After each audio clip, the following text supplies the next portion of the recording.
Ladies and gentlemen, welcome to another episode of the Movie Commentary Podcast. It's the podcast in which we watch movies and we talk about them.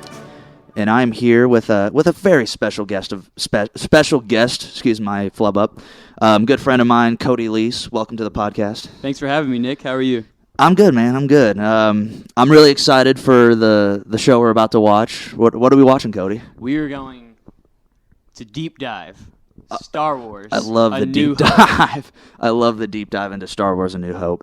For my podcast listeners, and this is something I'll kind of hit on as we go into the podcast. We're going to be watching the original theatrical cut of Star Wars. We're not going to be watching any of the special editions. Technically, we're watching the Project 4K 77, which is my preferred version of watching Star Wars now. So, you got anything else, Cody? No, I think it's definitely ideal. It's the best way to watch the film. Not all the add-ons, not all the early 2000s aliens that don't make sense to be there. But I think we're watching the best unaltered version of this film. Definitely. And I'm just happy to be here. Thanks, man. Glad to have you too. Get the mic. Try and get it a little closer to you there. Gotcha. All right. So, yeah, here we go. And, dude, I love that's the one thing I miss about at least in the sequels, that they don't have the 20th Century Fox. Of course, it's owned by Disney now. Yeah, but right. It's a whole experience. It's the opening crawl, man. It's my favorite thing about these films. I think it is. There's just nothing quite like it. A long time ago in a galaxy far, far away. Dude, I can imagine how people, when they watch this for the first time, and that opening crawl just explodes onto the screen. It's one of the coolest things you can ever see in a theater. It really is. It is. So, Cody, how did you come to love Star Wars as much as you did? Okay, so I actually had the Lego Star Wars original saga. Oh my gosh, I love films. that! I love that game so much. Top tier video game. I mean, if we're it's so being awesome. honest, and I had it on the Wii, so I was basically a Jedi from an early age, and still am, in case you're curious. Oh yeah. But no, and then once I beat the game, I got really interested in the films, and I went to Blockbuster with my dad, and when I was 11, and it's my first introduction into A New Hope, and it's been my favorite series and trilogy ever since. That's awesome, dude. I remember when I first got into Star Wars, I can't give you a specific story exactly, but I when I first watched it, because I just remember watching it like a lot as a little kid, but I remember when I first started watching it, I watched the prequel trilogy first off, and that was what I got into it. And then as I went on, I started watching the original trilogy more and more, and I realized how awful the prequels were. So, oh, you're a prequel hater? No, okay. I'm not a prequel hater. Ooh, okay. I can't be a prequel hater. You can't love Star Wars and be a prequel hater. You can wish they were better, but to hate them? Okay, I don't hate them. I mean, I'll tell you what. There's a lot of like differing opinions on that, but For sure. I mean, but like just the quality of movie that we're watching here, the quality of the original trilogy is something that it's for I've heard people talk about it, like it's really hard to imagine that the same guy made, these trilogy of movies and then made that movie. Yeah, and I don't know, and I've always curious if it was maybe altered opinion or he tried to change way too much for what he thought the critics and other people wanted, because he took a lot of heat for these films. People hated him. And I don't understand how a movie that won 6 Oscars as an original, I don't understand. I would say, but yeah. But the prequels are kind of bad. They're great, but they're bad. they're kind of bad. They're kind of. I mean, have you ever looked at Jar Jar Binks and not almost thrown up?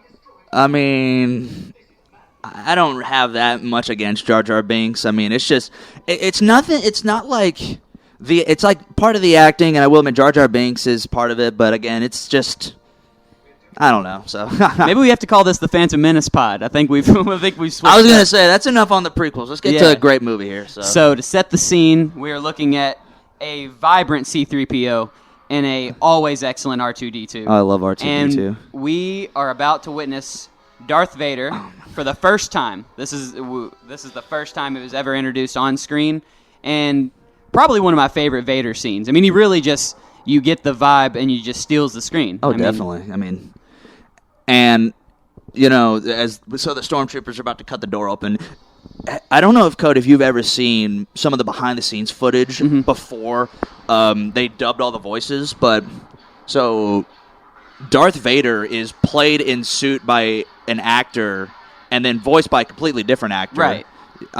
James Earl Jones does the voice, who, for all you movie people out there, I think the best thing I know about him is that he's like he's the, I forget his name, Mr. Man. He's Mr. Man in A Field of Dreams, and then he also does the voice of Mufasa in The Lion King. But the actor that plays him that literally suits him is David Prowse, who's like an English bodybuilder, and the only other credit that I know him in is if Cody, I don't know if you've ever seen A Clockwork Orange before. No, I haven't seen that. But there's a writer character in the scene. Oh, Darth Vader's getting introduced. Sorry, I had to give that it's just due or whatever that's. I mean, called. Can we talk about how these rebels just got washed on their own ship? They in just like got 8 destroyed seconds by the stormtroopers, who historically can't aim. One of them they're pointing their guns at Darth Vader walking behind him. Oh, These he does. guys are obviously Darth Vader has ill-prepared. no chill. He has no chill. Whatsoever. But anyway, so David Prowse, he was like this bodyguard for like this writer, this like crippled writer in A Clockwork Orange, which there's a whole story to that. But so David Prowse did the voice of, on set, he did the voice of Darth Vader. So he would do all of Darth Vader's lines, and it sounded nothing like Darth Vader. He's like, I wish I had an audio, but it literally sounded like a Scottish guy, like a Scottish guy with not a deep voice in a suit, you know. So if you could change the Darth Vader voice acting to any language or accent, who would it be? What would make it the funniest? The funniest? The thing is I've never thought of it in the funny terms, though. It's so perfect true. The way it is. It is perfect. But I just think if Vader was a little British or maybe Scottish, completely different film. Oh, God, no. It'd be completely just different. I mean, is there a better on-screen villain than Darth Vader? I mean, I'm prepared to argue today because I don't think that there is. I mean, the MCU fans would maybe argue Thanos, but I mean, Darth Vader was, Thanos before Thanos, I think, so. I agree. It's just the ability to take the air out of the room on screen and off. I don't know that there's a character in a film that captures the attention and grabs you, and you just don't know what to expect. You just know something evil is going to happen. And then his character arc, I think, is one of the most interesting in the entire, I guess, movies. I will admit, though, that's the one thing cool that I really actually like about the prequels is, like, if you put 1 through 6, you see that the story of Star Wars, at least, maybe not and then maybe get the sequel trilogy, but if you put the 1 through 6 together, you see that the story of Star Wars is literally the story of Anakin Skywalker. And then, of course, people that were watching this, they didn't know who Anakin Skywalker was, that was, it was just Darth Vader, so we didn't even know who Darth Vader was. Also, I just want to say, these two guys could have, prevented the downfall of the Empire. Yeah, these two, so the two soldiers that are watching R2D2 and C-3PO fly away with the most important piece of information in the galaxy, they let him go? Because why? Who knows, man? I think they're paying by the laser. That's why. Did you watch that Family Guy episode where it's like, hold your fire. What are we paying by the laser? You don't do the budgetary. I do. Exactly. Honestly, might be better than the original Star Wars. Oh, my God. Family Guy, Blue Harvest. Shout it out. Fans of this podcast, please check out. Oh, I love that. Family Guy, Blue Harvest, a Star Wars story. It's immaculate. Also, if anybody, I really need to, and this is not like Cody's fault. I need to start making these like announcements before I start. But if anybody has never seen Star Wars, which I can't believe you haven't, which I actually have worked with people that haven't, please watch Star Wars. It's amazing. I mean, I know that the version that we're watching, you can't really get it in stores. Like, I had to go through a lot of hoops to get this. But other than that, I mean, watch even the unaltered versions. Even you need to watch I think watching Star Wars is as important than watching any kind of Star Wars is important than not watching Star Wars at all. So Yeah, I agree. I think there's just not a whole lot of trilogies, and the thing that this film did for movies as a whole, and it changed the industry. Oh, yeah. I mean, nothing like this had existed before. When you look at sci-fi genre as a whole, before this, Battlestar Galactica? I mean, maybe? I mean, I remember Babylon 5, and I don't even know if that's before or after, but this changed sci-fi as a whole. I think one of the things that it made like sci-fi for kids like popular, because I mean this is obviously like a made for kids movie. Yeah. And however, because the at least in my personal opinion, the greatest sci-fi movie ever made is 2001: A Space Odyssey, by Stanley Kubrick, which was made before this, but it's a completely different film. It's a lot more cerebral than this film. This is a lot more like user friendly of a movie. I think. Yeah, I mean, you can tell he had a target audience. And you knew from the get-go that George Lucas wanted to film a space western. And that's exactly what this is. But I think what people don't realize is that more than anything, it's a love story. It's a love story? Wait, I never got that. Please explain. Okay, so it's you follow the literally, if you want to go from the original trilogy, or not the original, sorry, the prequels, it's the downfall of Anakin stems from Padme, and his love for her turned him to the dark side, made him commit heinous and terrible acts just because he was so afraid of losing the one he loves. Then you go to the original trilogy. Luke is motivated to this in his adventure and by love, by a message that he sees from his sister.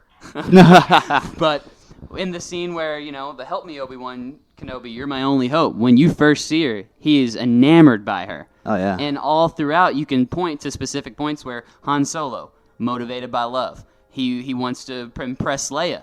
And I think a lot of it is maybe it's money, maybe it's not. But I think that there's a lot deeper connections that you don't get unless you really think about it from that perspective. That is actually really awesome. That is my 2 cents. That's great, man.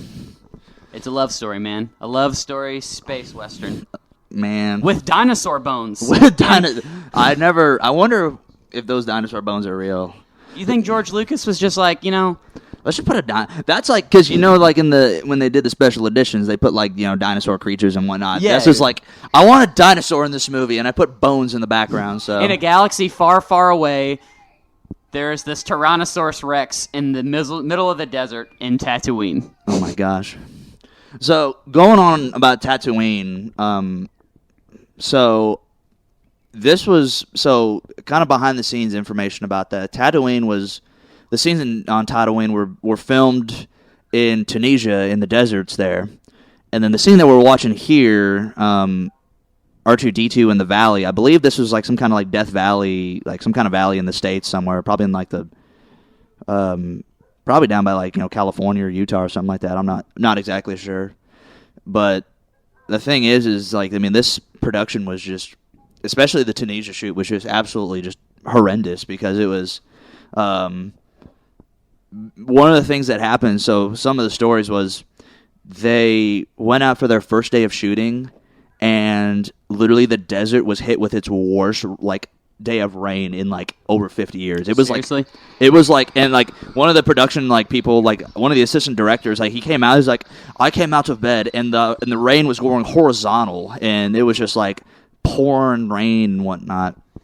And that's just, I mean, given everything and that was going on with this film and the reserves everybody already had, when you're filming scenes like this in the beginning of your film and day one you're hit with a barrage of rain, I'm sure spirits were not very high, because for a while they thought this movie wasn't going to get made. I mean, even George Lucas and the people closest to the production, they thought that no one thought this was going to see the screen. Absolutely not. I mean, with $4 million budget for a sci-fi film that has never been made, I mean, people thought this couldn't be done. And the fact that it is, and it revolutionized film the way that it has, is honestly amazing. There's not a whole lot of stories like it, which is why this film for me is a favorite. Look, I mean, looking at some numbers here, I mean, you said the original budget was $4 million. The eventual budget came out to be $11 million. So they went literally nothing. They went literally triple over their budget, which, I mean, back in the day, it was like a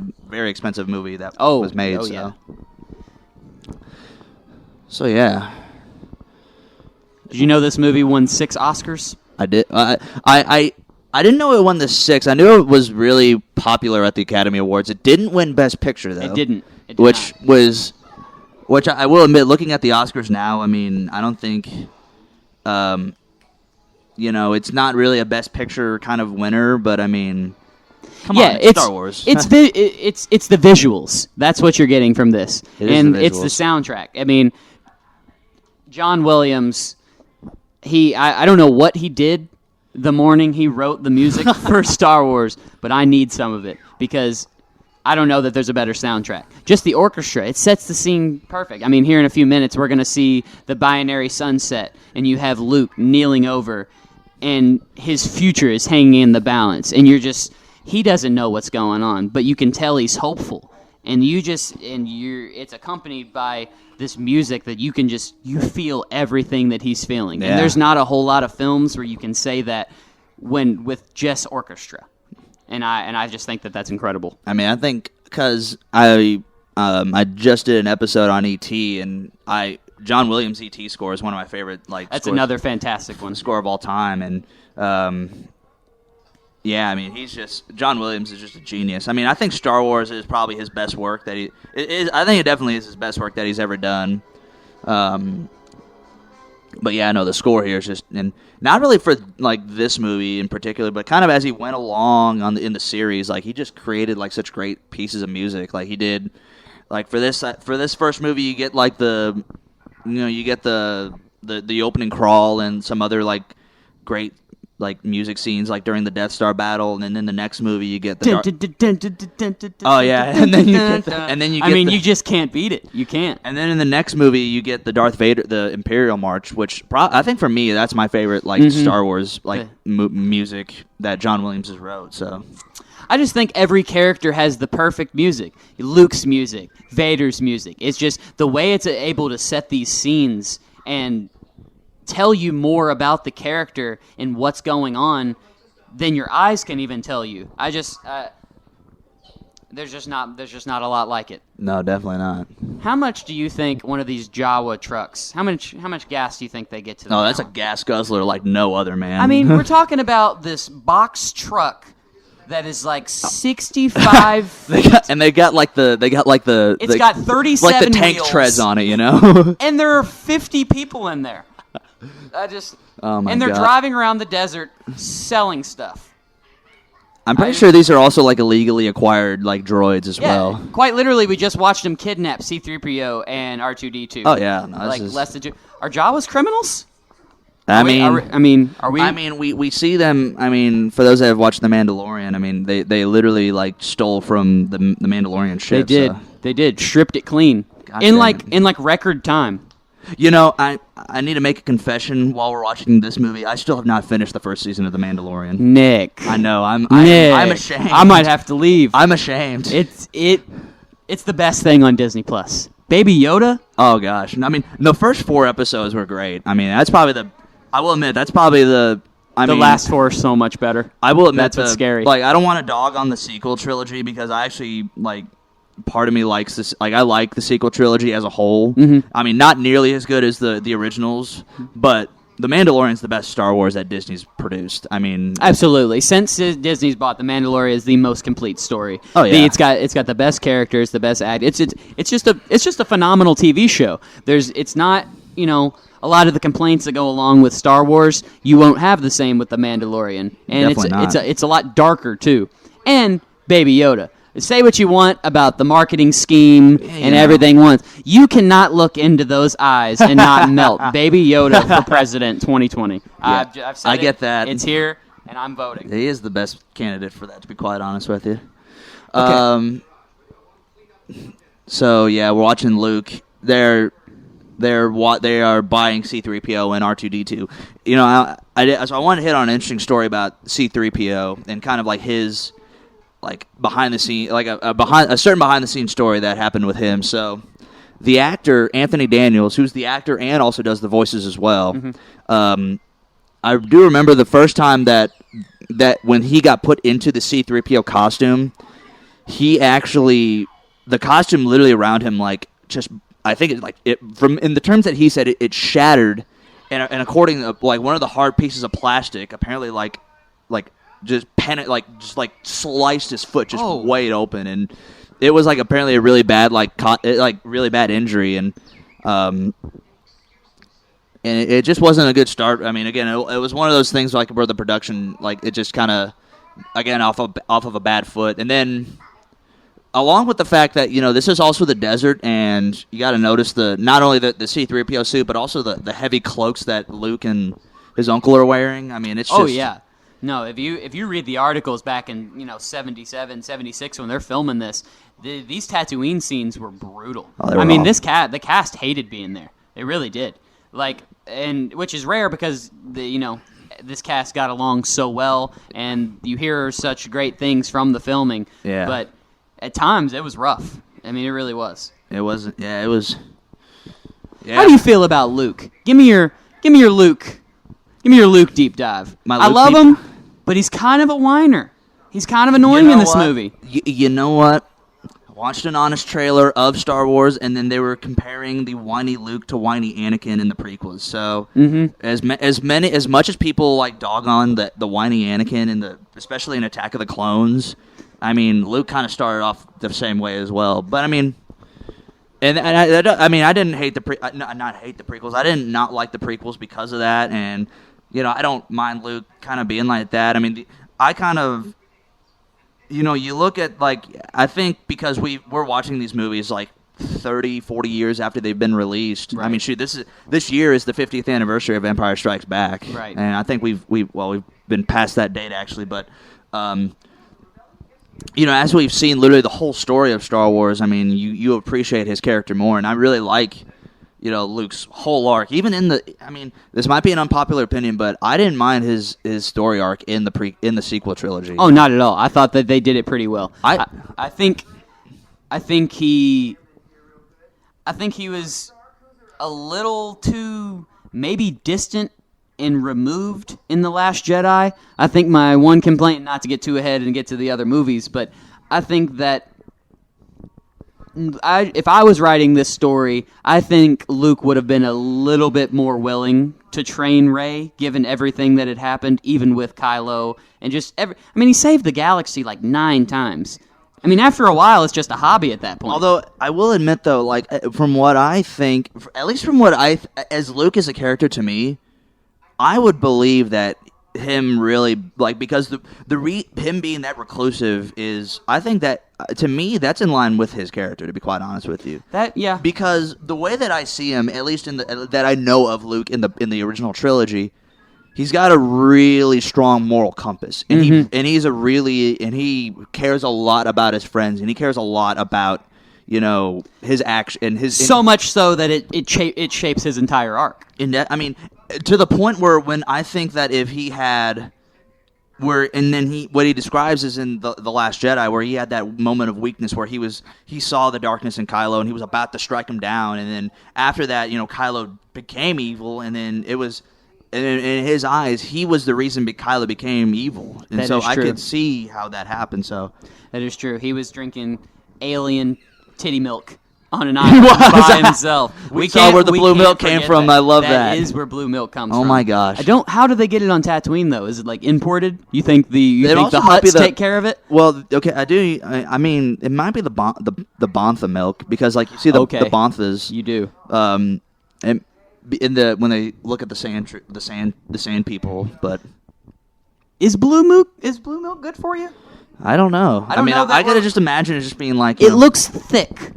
It does look thick. When he picks it up to take a drink, his milk mustache is a few inches off.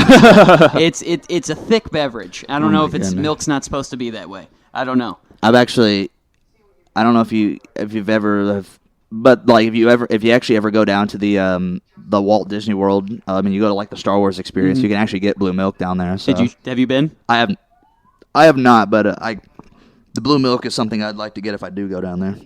Yeah. And also butterbeer if you're a Harry Potter fan. So I am a Harry Potter fan. That's actually Universal Studios. I actually just watched all the Harry Potter films less than a month ago. I hadn't seen them until then. I have not watched them in a while. It was pretty pretty good experience. I will admit, I think one of mine, because I had a person that used to work for me who still works at, I met Cody from UPS. We're also watching the famous Bill Milk scene as it is.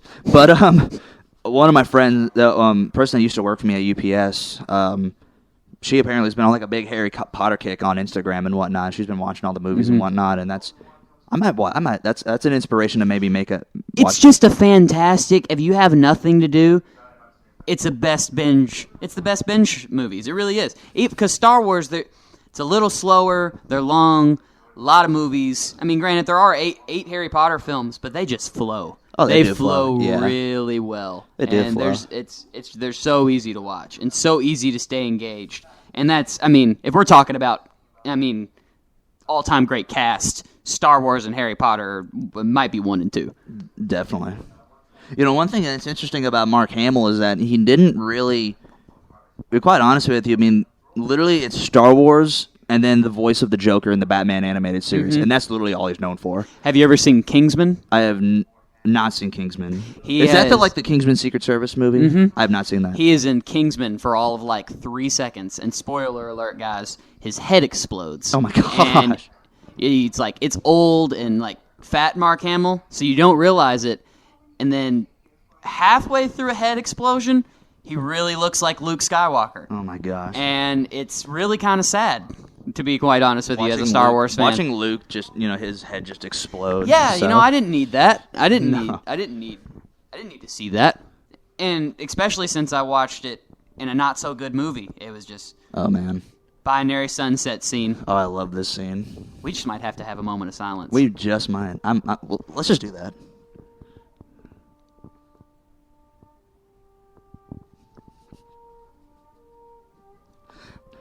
I'm sorry for laughing, but the thing that I remember, and this is such a great scene in Star Wars, but the thing that that just makes me funny is I remember we were talking about the Star Wars Blue Harvest theme. Yeah. And Chris Griffin, who's Luke in those movies, he's actually doing the scene, and he's like John Williams and the London Symphony Orchestra, and they show them playing the movie. It's so great. Oh man! You know what they don't talk about enough in this film is the fact that everybody should be sunburnt all the time. Oh, definitely. Not enough that's red why they people. that's why they wear the cloaks, though. That's why they wear the cloaks, maybe. Maybe, I guess, but still, you see Luke. He's got this V-neck before V-necks were a thing. He's got the hamburger meat hanging out. I know for a fact he probably has some skin cancer. And you see Uncle Owen and Aunt Beru. They are kind of greasy, and they should only be, I think, chronologically 50. So they do not look 50. They don't look 50. I think it's the double sun. I really do. Probably is. Too much vitamin D. Too much of the vitamin D. Oh my goodness. Oh man. Gosh dang it. So yeah, Luke is now lost. No, R2D2 has gone off on his quote unquote mission that C-3PO has been talking about. To find Sir Alec Guinness, a.k.a. Ben Kenobi, a.k.a. old Obi-Wan Kenobi. Oh my gosh, I love Obi-Wan. Obi-Wan Kenobi is actually my favorite all time. It's all through Star Wars, Obi-Wan's my favorite character. Mine as well. Yeah. Hello there. I do believe that the scenes at the Lars homestead here that they're showing, I'm pretty sure those were actually shot at an actual hotel in Tunisia. Really? There's I kid you not, I'm pretty sure there's an actual hotel in Tunisia that literally is and even to this day, it still looks like the Lars homestead like that. So. Oh, I gotta stay there. Do you think it's like this, or is it all burnt up after they burn? No, I'm pretty sure it's still. To be honest, I'm not gonna stay there if it's just a bunch of burnt people everywhere. No, it's still that. Yeah, I don't think it's like that. So. Tusken Raiders. Insert sand people. There we go. A very underrated character in the Star Wars cinematic universe.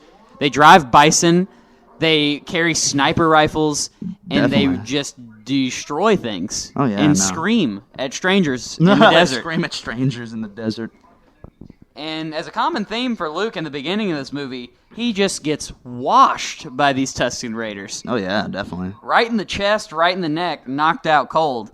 Only way he survives is you get an Obi-Wan Kenobi dance routine on a cliff that scares everyone away. That'll actually be, when we get to that scene, that's actually kind of a good talking point for the special edition changes, because... Is that not in this one? Well, no, because it's so different in the original trilogy. Like, well, I guess we're talking about it now, but yeah, we can wait. But no, and it's it's just one of those like things that they changed all the time. So then the reason that you change, and it's just kind of a stupid way for changing it, Mm-hmm. So the Tusken Raiders just attacked Luke. Yeah. Also, a couple other changes in the special editions that we'll talk. So this scene right here with R2D2, and this is actually a really famous change because of how stupid it is. So R2D2 in that little cave right there, they're actually in the 2011 Blu-ray, which is and also the Disney Plus edition. There's a rock that they've added in front of him. They've literally just put a rock in front of R2, and then Ben Kenobi's scream there, which is awesome. They've changed that like so many times. Yeah. Like so for those of you that don't know, the different releases of Star Wars that have come out, there have been the 77 original theatrical release. They had the 1997 special edition, which is where they changed a lot of it. Mm-hmm. Then the 2004 DVD release, which they changed it even more. And then the 2011 Blu-ray, which I have, but I don't even watch the original trilogy from that because I just can't watch those movies. It's just so after watching the originals, it's just so different. It's just so much better. So Right. Yeah, I agree. If you put a rock there, how does R2D2 get in that little cave? Exactly. How Oh does that my work? gosh! That's Like, what everyone else is saying. Yeah, I don't understand. And like, how did Luke had a weapon? How did he get knocked out so easy? And now he's just up and he's rubbing the back of his neck. He has no wounds. Hey, Kenobi? That could be a bit of a. I'm looking for Obi-Wan Kenobi. You wouldn't happen to know Obi-Wan Kenobi, Ben Kenobi? That's so dumb. I just thought. I imagine that though. Yeah, definitely. I mean, I'm sure old Ben Kenobi, when he says that, is just laughing his ass off. No, and the thing is also too is like, I mean, another like form of retcon, because that's basically retcon. Mm-hmm. Like Obi-Wan Kenobi has interacted with R2D2 in the prequels. Like he knows R2. He's seen R2D2 in the prequels. How would he have not recognized R2? I've been waiting to get into this. How does someone who fought through several years of war with this one astromech, you don't remember?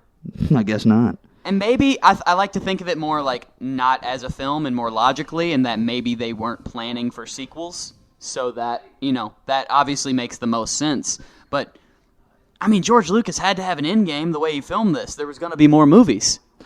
Well, okay, so going into that's actually... So, the official story... Now, the way that George Lucas will tell it, he literally sat down and wrote out this entire story of Star Wars. In college, correct?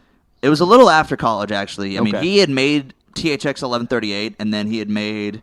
Which was THX... So, George Lucas's movies that he had directed, he made THX 1138, which was actually based off a short film that he made in college. And then... 2-3 years later, he made American Graffiti. Great film. And then after American Graffiti, he got the inspiration for Star Wars. And apparently the story that he will tell you is that he sat down and he wrote out the entire like story of like the original trilogy. Yeah. Like he literally wrote out what would become episodes 4, 5, and 6. Now that story gets a little bit kind of dicey because as it goes, like. Apparently, according to some of the producers, like the idea of like Luke being Leia's sister, like Leia's brother, like that was put when they were making Return of the Jedi. That wasn't in there before. And then also like when they when they wrote Return of the Jedi, I mean they apparently had to write a lot of different things for that. So, and I'm pretty sure like the story that he originally wrote changed a lot. I mean, Han Solo was very different in the original story than. Quite literally the space cowboy. The outlaw. I love... Han Solo, he's great. I love Han Solo. Oh, he's goated. Han Solo is a goat. Oh, here is a great scene right here. The introduction of probably the greatest film weapon of all time, the lightsaber. Yeah. I would... No disagreement from me. It's just... Like, how do you not want one? Oh, God, no. It just captures the screen. Like we said, Darth Vader. The lightsaber is it's the epitome of Star Wars. I gotta get a lightsaber tattoo before it's all said and done. Oh, yeah. It's gonna happen. the pale blue of Luke Skywalker's lightsaber, the introduction that he realizes that he's come from a far deeper, more important and powerful legacy, that he's not just some farm boy, and he comes from powerful people, and that he starts to realize the power within him. And this is really, I think, where Luke's character arc changes.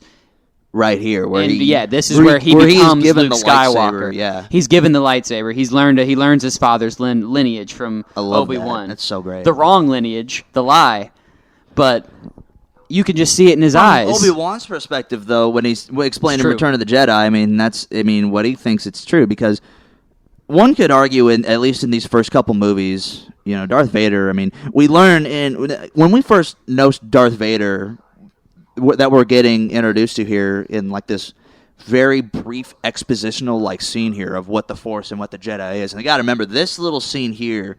A little bit of a side note. This little scene right here, I just thought of this. This is the start of something that became just so much bigger. Like the idea of the Force and like the light side and the dark side, and it's just it's literally like, I kid you not, literally 2 minutes of scene here in this movie. And it changes everything. It's the first introduction to the Force to the audience, to Luke, to everyone, and it just completely sets in order the events. What is just so amazing is that Luke's able to hear all of this, and not 2 seconds later, he is enamored. He is fully embedded and believes every word that this crazy old desert hermit believes. Definitely. He saves his life, gives him a laser sword, tells him about his father, and he's just like, yeah, okay, I'll travel the world with you, old guy. I'll get in your van. Sure, I love candy. I'd love to help you live with your dog. Luke's judgment's kind of poor. He left in the middle of the night. Well, what you're saying here is that he went along with them at first, but I think the thing that we see here is according to his uncle, Luke is his uncle doesn't trust Ben Kenobi, but you can see that Luke, there's a relationship there that's been built upon, that's deeper than they understand. That's also why I'm really looking forward to the Obi-Wan Kenobi series. That was the only anthology movie that I've actually would have been excited to watch, because I will kid you not, Rogue One and Solo haven't really done a whole lot for me. Rogue One, and this may surprise our listeners here, Rogue One is by far my favorite Star Wars movie. Interesting. I think it's the most complete. I think it's the best visually. I think that for its ability to be able to stand alone as a successful Star Wars film but have nothing to do with the Skywalker saga is incredible. And to introduce characters that are, spoiler alert, not going to see the end of the movie. Oh, yeah. And you know that, but it's still good, and you still root for them. Oh, yeah. It's good. I'm quite surprised, Nick, actually. I don't know. It just is the saga movies, they add something to the lineage of Star Wars. Right, wrong, or indifferent, they add something to Star Wars. Absolutely. The anthology movies, they're just kind of retelling something. They're basically telling Rogue One as what there's in this movie. They said, rebel spies have stolen the Death Star plans, and then that's what R2D2 has in him, and that's ultimately why Princess Leia got the message to Obi-Wan Kenobi. And that was ultimately the reason why Rogue One exists, is to tell that story of how the rebel spies got those plans. You don't think that that's cool? I think that that's so cool. It's cool to see. And I think they told the story actually very well. It's cool to see, but it doesn't add anything to the lineage of Star Wars. It might for some people, but to me, it's just See, for me, it does, for the point that I love where it leads quite literally up to the start of A New Hope. And you see Leia escaping with the Death Star plans, and you see the battle on Scarif and how they got the plans. And if you love the Rebels, I think it's the Rebels firing on all cylinders. They win the battle, they see the day, and they move on. And we talked about love being one of the underlying points of Star Wars. Hope is just as much of that as anything. Definitely. And that's a movie to where you really, like Jen Erso said, rebellions are built on hope. You know? It's the whole premise of the movie. That's true. I'll give you that. I mean, it's not that I don't like Rogue One. I mean, I will admit, though, I haven't seen it in a long time, but it's not that I don't like it. It's just like, I think it's also the unfortunate idea. It's also kind of how I feel with the prequels and the sequel trilogy. I think it's just the fact that, like, the movies that were released after the original trilogy have to live up to what these movies did. And unfortunately, these movies not only they literally set the bar, like, to a galaxy far, far away. Like, there's no way you can get as good as the original trilogy. No, not at all. Because and I mean, this is a bit of a off topic here, but I mean, you get into that mindset where you like, oh my gosh, we need to try to recreate that, but anything that's just a recreation of something just is not as good as the original. So yeah. Let's see. I'm sorry. So basically, as me and Cody have been talking here, we've gotten to the we've been on the Death Star. We've been introduced to Grand Moff Tarkin, played by Peter Cushing, and we also, I do believe that was the first time we've ever seen something of the Force, where Darth Vader force choked. I don't even know the guy's name, but I mean, yeah, I don't either. Imperial General Number 1. Smart ass Imperial General Number 1. Something like that. Yeah. Oh my god. Yeah, I believe that's the first. That's the first time you see the Force on screen. Wow, we kind of waffed on that. Yeah. And now we're watching. Currently, Luke has just found his fried aunt and crisp, uncle. Well done, aunt and uncle. Yeah. It's a very powerful scene here. You know, he's very. I mean, it's just... Although, you gotta admit, like, you know, as they were talking, at least, like, from the prequels, like, you know, Anakin Skywalker met, you know, Owen Lars, so he knew, like, Owen Lars, so I'm pretty sure, like, the Empire would have been, like, the Empire would have known, and it would have gotten to Darth Vader that... He's got family there, on Tatooine, you know, the planet that you grew up on. If you're the most powerful Force user in the galaxy, second to the Emperor, not a good look for Vader here as he is proceeding to torture his own daughter with some weird. Of course, at the time we don't even know that at the time. That is true. We don't even know that Leia's Vader's daughter until, you know, Return of the Jedi. So, you know, not a good look from our boy Vader here. Gosh dang it! But he is so scary. I'll give him that. He's terrifying. The breathing. It's the breathing. It's the breath. The funny thing about the breathing, actually, so, you know, all the sound designs in Star Wars were actually created by a guy named Ben Burtt. Ben Burtt is, in movie circles, he is a legend in sound design. He created the lightsaber. He literally, all the sound designs in this movie. Really? He also, I'm pretty sure, did a lot of the sound design for, he did E.T.'s voice in E.T. I think he also did the I'm pretty sure he did the dinosaurs in Jurassic Park as well. But, wow. I mean, again, he could be a legend in sound design literally for his work on this movie. Because, I mean, he created the lightsaber sound effect. It's just iconic. The blasters, the breathing of Darth Vader. I mean, literally, like, they put like a microphone like in a tank of oxygen, and he just breathed in and out. So that's iconic sounds from a movie that you don't even have to see to know what they're from. Oh yeah, no. And I mean, if you can do that's you're goated. Goated, definitely. So, we're going into Mos Eisley, the spaceport here. A wretched hive of scum and villainy. Indeed.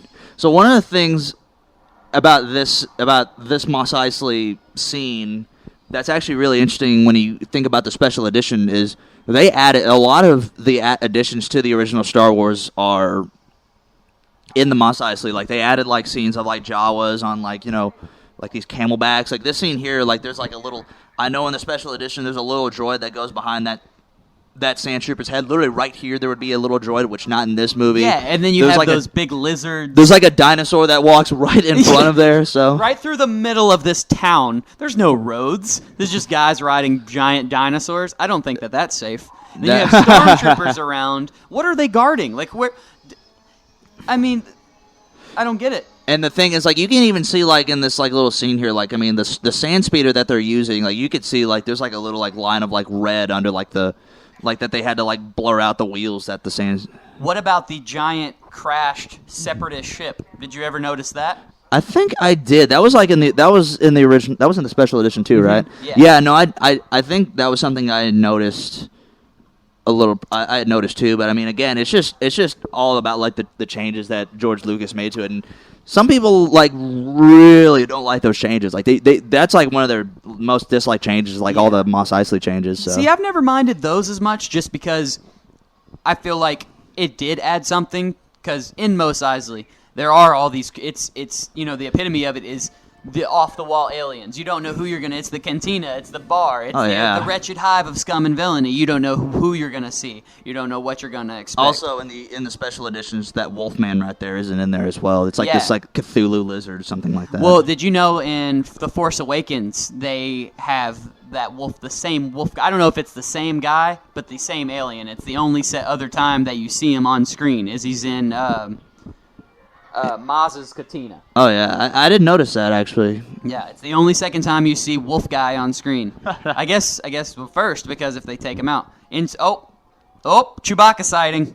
I will admit though, Chewie is also another favorite of mine. I probably Obi-Wan and Chewie, maybe my top characters. I just love Chewie. For the 100th spoiler alert, I really thought they were going to kill him off. That was something in the Rise of Skywalker. That was a bit of a gripe of mine. But they kind of faked out Chewie's death there. Like I felt like it would have been because when I saw that for the first time, I was like, "What?" I kid you not. Like I was like, and then when they brought him back, it's like, "Oh, no, that's just." So let me ask you: Do you have a problem with bringing him back and not keeping him dead, or is it the fact that they chose to kill him off anyway and then did bring in the him back? movie? They made such a big deal about it though. Like Rey was just so like because it was her fault. She thought it was her. Yeah. Well, I mean, it was. Yeah. The lightning come out of her hands. She did. But the thing is, it's like, like they made it such a big deal in the movie, and then they brought him back. Like I remember there was part of me I was thinking, I feel like they're going to do a cop out here, and they just bring him back. And then they brought him back, and it's like, it's just like that was a bit of a gripe. And I will admit, like the Rise of Skywalker has gotten a lot of, the last two movies in the sequel trilogy have gotten a bit of hate. I think. Yeah. Like, I like all those movies. I will admit, the Rise of Skywalker was a little bit of a meh for me. It was. It's the one Star Wars film that when I left the theater, I knew I loved it, but it wasn't to the same. I didn't need to watch it again. Whereas for all the other ones, I went back within a few days to watch it again. And this one, I was like, I'm okay. I'm fine. I didn't know how I felt when I left. I watched The Force Awakens 3 times in theaters. I watched The Last Jedi twice in theaters. Like I mean, and I have not seen The Rise of Skywalker since it came out in theaters. I don't even have the Blu-ray of it. Yeah, I think the problem for me is that you can tell in the film they had no idea what they wanted to do with the story. I think it bounced too much. Oh God, I think it was conflicting ideas, and I think a director change between 7, 8, and 9 really, really made it harder than it had to be. Because conflicting ideas and different ideologies and where they would have taken the story. But Rian Johnson's actually coming back to direct a new Star Wars film in 2022. I think, and I really want to see where if Rian Johnson could direct his own Star Wars trilogy, like where it's just his story and where he can do it himself. Because The Last Jedi, I think, had some really great ideas. It's just with it, and that's the thing with the sequel trilogy. Like overall, I like the sequel trilogy a lot. Like I think I was really happy. Like I was happy with all the movies. I mean, and I don't not like any Star Wars movies. I mean, I will even watch the prequels, even though I love the prequels. But like, it's just the jumbled story. Because I remember when they ended The Last Jedi, I was like, where do you go from here? The Last Jedi, the ending of that felt like the end. It did. Because you had, the rebels are escaping, the Empire's kind of in shambles, the First Order's kind of in shambles, and then you have introduced this young Jedi and a young, new wave of Force users that there are still Force users that exist, and there is still hope in the galaxy, almost insinuating that it's going to go away from the Skywalker saga, and then you bring in... And then Rey becomes a Skywalker at the end of Rise of Skywalker, which... Yeah. I mean, I don't hate that, but I didn't get it at all. I also did not like the kiss between Kylo Ren and Rey. I didn't like that at all. So I think if they didn't make them get together, then it would have failed as a story, just because all signs were pointing to it. But that being said, I really think the film as a whole, if they would have been enemies who, they were enemies who became lovers, who became allies and all that, but I think this story, if it's darker and maybe they are enemies through the whole thing, you're looking at 3 completely different films that may be better. Because Rey does have a dark side to her. And Definitely. Kylo does have that, I don't know, where I don't feel like I just don't feel like maybe he got as cool with Rey as he did. You know, like, she bests him as a rookie Jedi, almost kills him, and then could have killed him again in this following movie, and then does kill him and brings him back. Yeah, basically. And I can just see that, I just think that maybe if they are enemies, and it's a completely different film. That being said, I don't mind that they also fell in love. You know what I mean? I know that was kind of rambling, but it's just... It's all good, man. I think that there are 45 minutes of, total movie that they could have changed in those 3 films that make them so much better. That's just my 2 cents. So we're right at the end of this scene right here. This is the famous Han shot first scene. And as you see in this movie, in this version that we're watching, Han's the only one that shoots. Again, it's not Han shot first. Han shoots. It's not even that. Yeah. And that's one of the most, and I know it's a completely 180 from what, your topic, but that's something I really wanted to hit on here. But it was, that's probably I would say the most controversial change that George Lucas has made to the idea of to the original trilogy. One of the reasons that he made for that was because he didn't want Han Solo to come off as a quote unquote a bad guy or something like that. Right. I'm not gonna lie, it's kind of stupid, but because he is kind of a bad guy. When you first meet Han Solo, he's in a bar. He's a scoundrel. He's a smuggler. He's cheating them out of money to try. He's trying to get the edge on them, and that's the ultimate. That's ultimately his arc. I mean, he starts off as the bad guy, and as not the bad guy, but a bad guy, and he turns into a good guy. Well, it's just all that you know about Han Solo for these 2 or 3 minutes.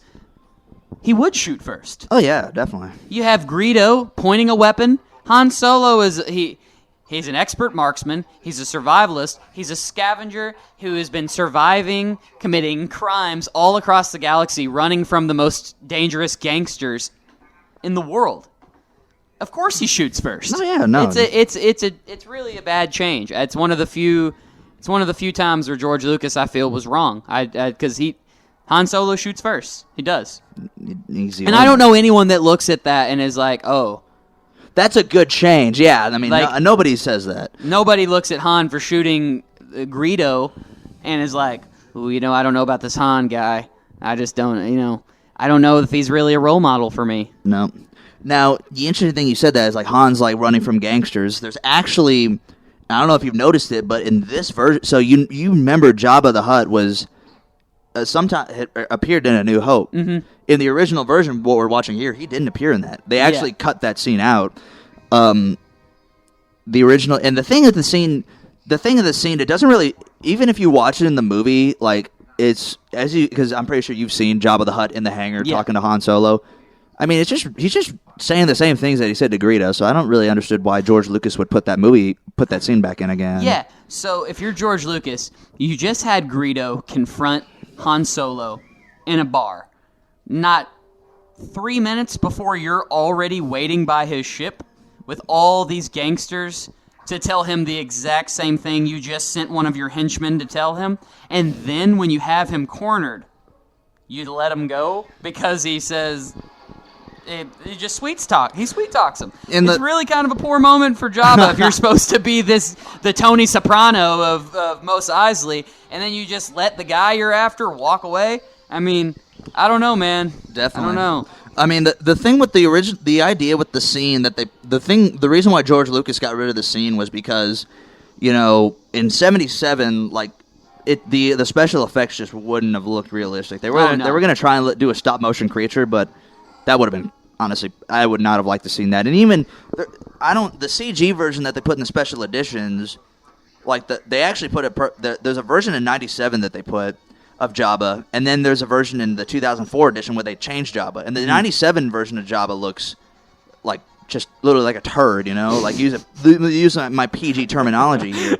But like it literally looks like a piece of crap. Yeah. It looks like that's not Jabba the Hutt. That looks like a computer. That looks like an amateur trying to make a computer animation of Jabba the Hutt. Yeah, exactly. And the thing that I don't know if you know this. There's a YouTuber. A shout out to this guy, Hello Greedo on YouTube, who makes some of the best Star Wars commentary. Like it's literally a channel devoted to entirely Star Wars commentary. And one of the reasons that he doesn't like that change is because when you were with the original experience of the original trilogy, Jabba the Hutt, with him not appearing in A New Hope, became kind of a mystery. Yeah. You heard you heard the Jabba the Hutt in this first scene here. It's like Greedo's like, yeah, if you don't pay off Jabba the Hutt, he's gonna get you. And then in an Empire Strikes Back, he tells the captains like, Captain, I have a price on my head, and if I don't pay off Jabba the Hutt, I'm a dead man. And then at the end, he gets frozen and taken to Jabba the Hutt. And then in Episode 6, you finally discover who Jabba the Hutt really was. Yeah, I've never thought that much about that. I guess because when I started watching the films, I saw the edited version. Yeah. So, I guess from my point of view, you always knew that Jabba was there, and you saw him from the get-go, which I guess is why George Lucas probably did make that change and put him into the film. So that you do have an idea of who this guy is. Well, you can put a face to the name, I just don't like how they did it. No, it's just. I kind of agree with the Hello Greedo point of view, and the thing that also is kind of funny is like if you actually the way that they shot that scene, and we're talking, they're about to blow up Alderaan here, but the way that they shot that scene with Jabba was they actually had an actor say all those lines, and you can find that clip on, like, if you look up like the original Jabba the Hutt with the actor, you can see like the entire scene with Harrison Ford and the actor. And the thing is Harrison Ford walks behind the actor and around the front to him. The thing is, Jabba the Hutt, he's got this long ass, tail, Right. And he's this blob of gross. What they did was they actually literally like CGI'd Harrison Ford stepping over Jabba, and they, kind of said like they had Jabba like writhing in pain. So, and some people say that the effect of him stepping over doesn't look very well. I don't have a problem with that, but no, it's just kind of it's just a little something kind of funny about it. So. Right. So why don't you set the scene for him, Nick? What are we looking at? Oh dear, they're about to blow up Alderaan. So Princess Leia, played by Carrie Fisher, is not giving them the whereabouts of the rebel base. So the Empire has decided to go and blow up her home world of Alderaan. Right in front of her, too. Quite literally right in front of her. I feel bad for those two guys in the chamber there. I just need a railing. Just one railing. Just one railing. They said we'd be leaning all day. It's not very efficient to have this laser that has the potential to blow up whole ass planets. Oh yeah, no. And then you have the two people in charge of, I'm guessing maintenance in that sector, just standing next to the barrel of the gun. I don't know. That's just like, the Empire, the directors and everybody in charge does not give a shit about their employees. Oh no, they don't. But not at all. How much do you think a stormtrooper makes after taxes? Not very little money, actually. I'm pretty sure he has I'm pretty sure he has nice benefits, but What currency are they paid in? I don't even know the Empire, like, I don't even know the Empire form of currency, honestly. Yeah, I don't either. Maybe they just pay in force. Pay in the force. maybe like Vader just like force tickles him or something. Oh jeez, God. I really wanted to play this game. I do not know what it's called, but I want to play this game that Chewbacca is awful at. Historically awful. He plays it in a lot of movies, and he loses, and he's always pissed because he's always losing. God, I'm really interested to know the name of this game. Also, the introduction of the term Wookiee, actually. And then let the Wookiee win. Can you imagine going back to this to when this movie first came out and the lore, because now where we sit in 2020, the lore of Star Wars is so established. Like, you know, not only like do you have the 9, Skywalker saga movies, you have the anthology movies, you have the Mandalorian series, you also have the everybody's just familiar. Massive expanded universe. But could you imagine back in 1977 when you first saw this movie, you know, they're talking about, you know, Force, they're talking about, you know, droids. What are these droids? You know, they're talking about, you know, Wookiees. What's a Wookiee? You know, what they're talking about all these ships, the Death Star, the Empire. What's the Empire? Who's the Emperor? Like, all this stuff that back in the day nobody knew nobody knew, and I could just imagine, like, I will admit, like, something I'd like to, like, go back and try and witness is, like, if I ever had a time machine, I would say the one thing I would go is I'd go back to see the sinking of the Titanic. Okay. But I would also want to go back and see Star Wars before Star Wars was around. Those are so completely different.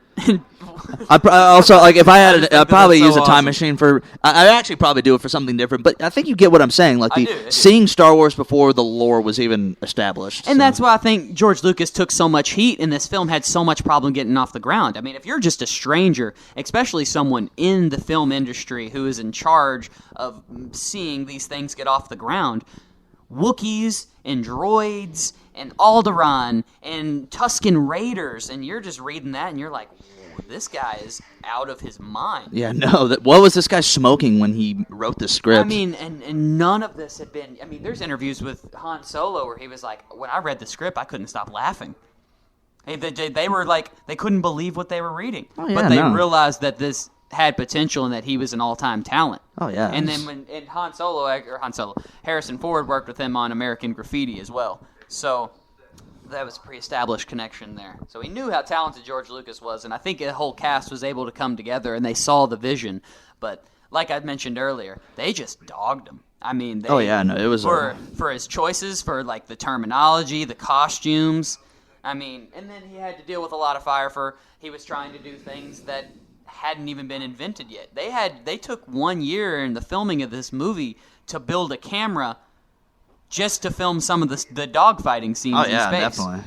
Like, did you know that they went over their budget just to build 3/4 of the Millennium Falcon? They never built a full-scale Millennium Falcon because they couldn't afford it. I didn't know that. Shit. Yeah, that's why they had to build that camera to be able to get the dogfighting scenes, and that's why a lot of Millennium Falcon scenes you'll see are all perspective-based, and you don't get a full view of the ship not too many times. No, definitely. I mean, like, you know, George Lucas, he got to the point where he was like...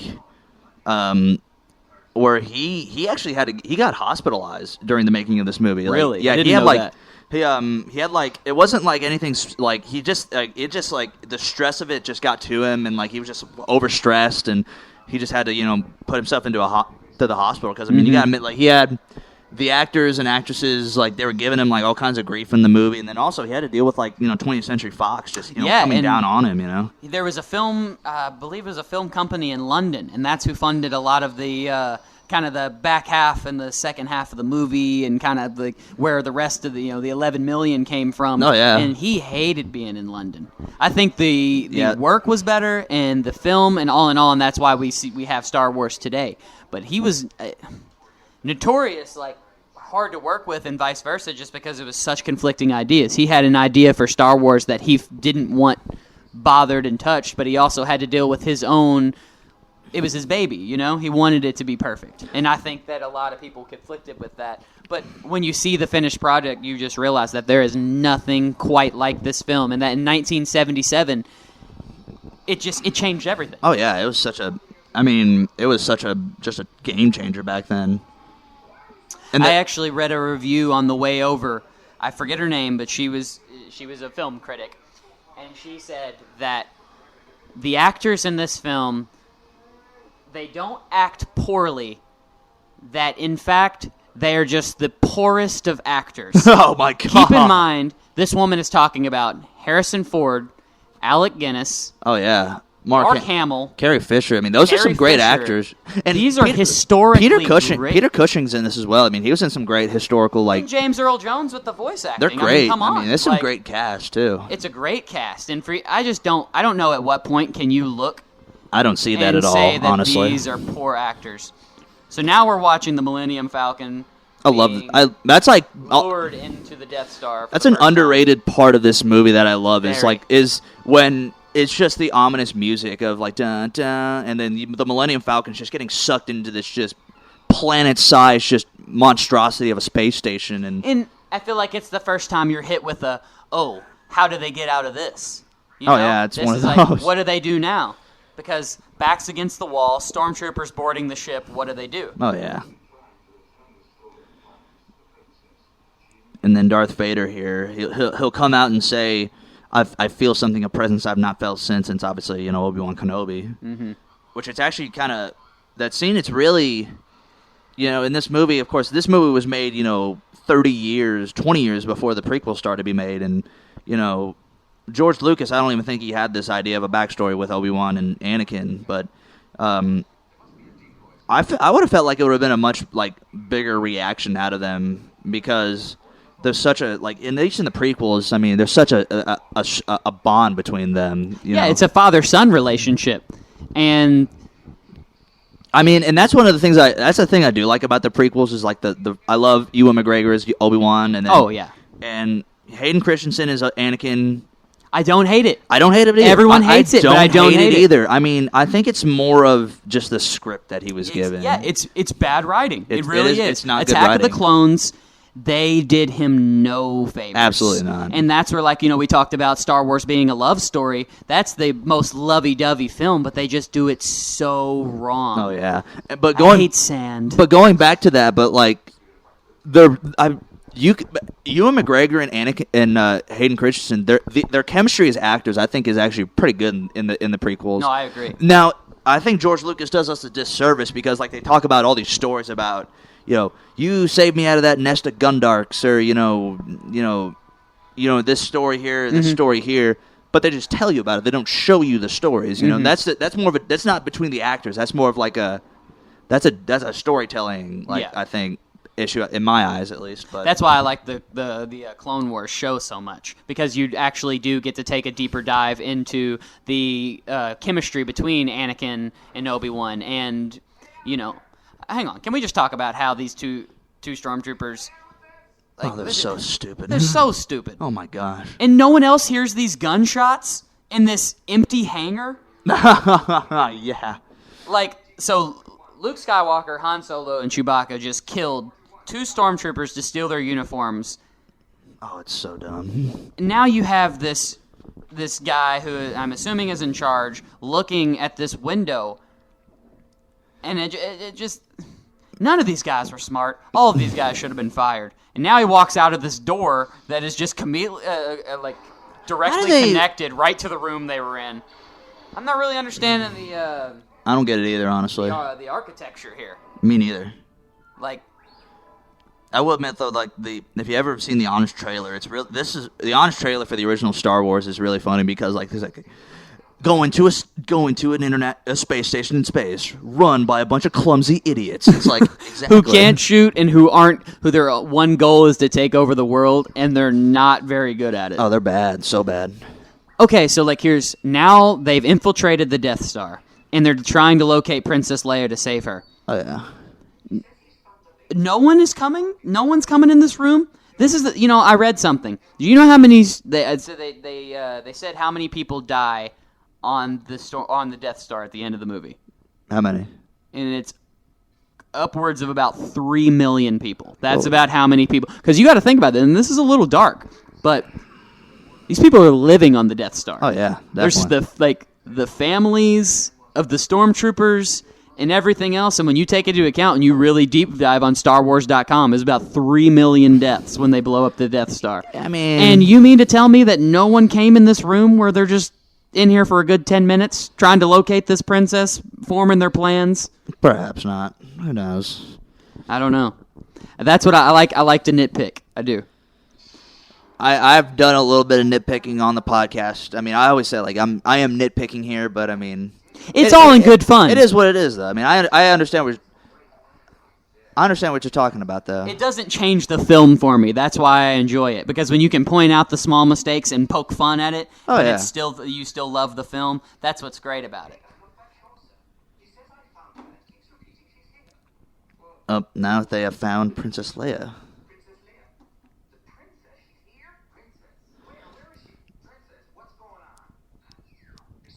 Also, the start of the formation of the trio of Han, Luke, and Leia. So, even though they're not technically introduced yet, so one of the great all-time relationships and chemistries in a movie. Oh yeah, just because the way they start, because Han and Leia don't like each other. Well, they do, but they don't, and they won't admit it to each other. And there's some real friction there, but you can tell from the get-go they're feeling each other. I mean, you can tell there's some kind of there's a little something there. Sparks are a-flying, let me tell you.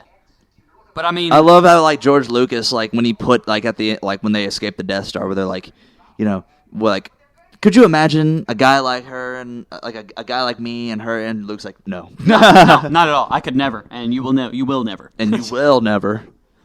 But maybe that's like Luke trying to be like, trying to get his foot in the door there. So that's absolutely what he's doing. He's like, oh no, you and Leia wouldn't work. You guys would be terrible. He's really trying to. Although I feel like he's seeds there. Although I feel like when Han and Leia became a thing, I feel like he was a good sport about it though. So yeah, if he does, but that's Jedi Luke too. He had given up. He'd given up the attachments. He'd given up. He had become immersed. So, okay, all right. So there'll be a bit of a broad subject here, but how do you feel about the whole Jedi can't have relationships and Anakin's whole life? Oh, I think it's stupid. I think that the moral code and the rules that the Jedi Order put in place is quite literally the downfall of the Republic. They're so blind that they couldn't see that the Emperor, the most powerful Sith in the world, is standing 2 doors away from him. They're eating lunch together every day, and they turn. It's the reason for Anakin's downfall. It's the reason for Count Dooku's downfall. And throughout, there's several occasions where, based on their rules,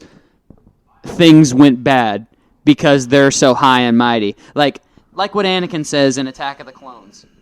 He says, Jedi, they're encouraged to love, but forbidden to form attachments. How?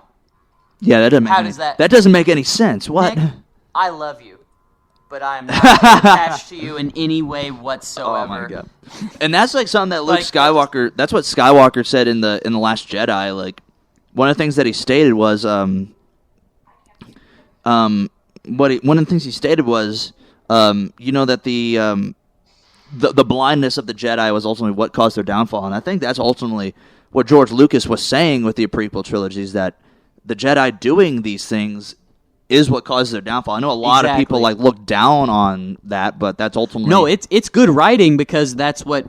It quite literally turned the original trilogy, and the galaxy is what it was. I mean, the downfall of the Galactic Republic, that was...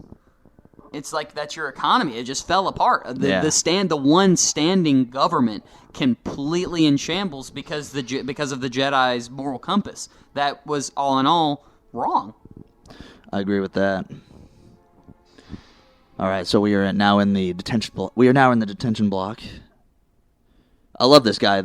Where are you taking this thing? I love how it says thing. Do you know the significance of the 1127, the number of the cell? I do not know the 1127.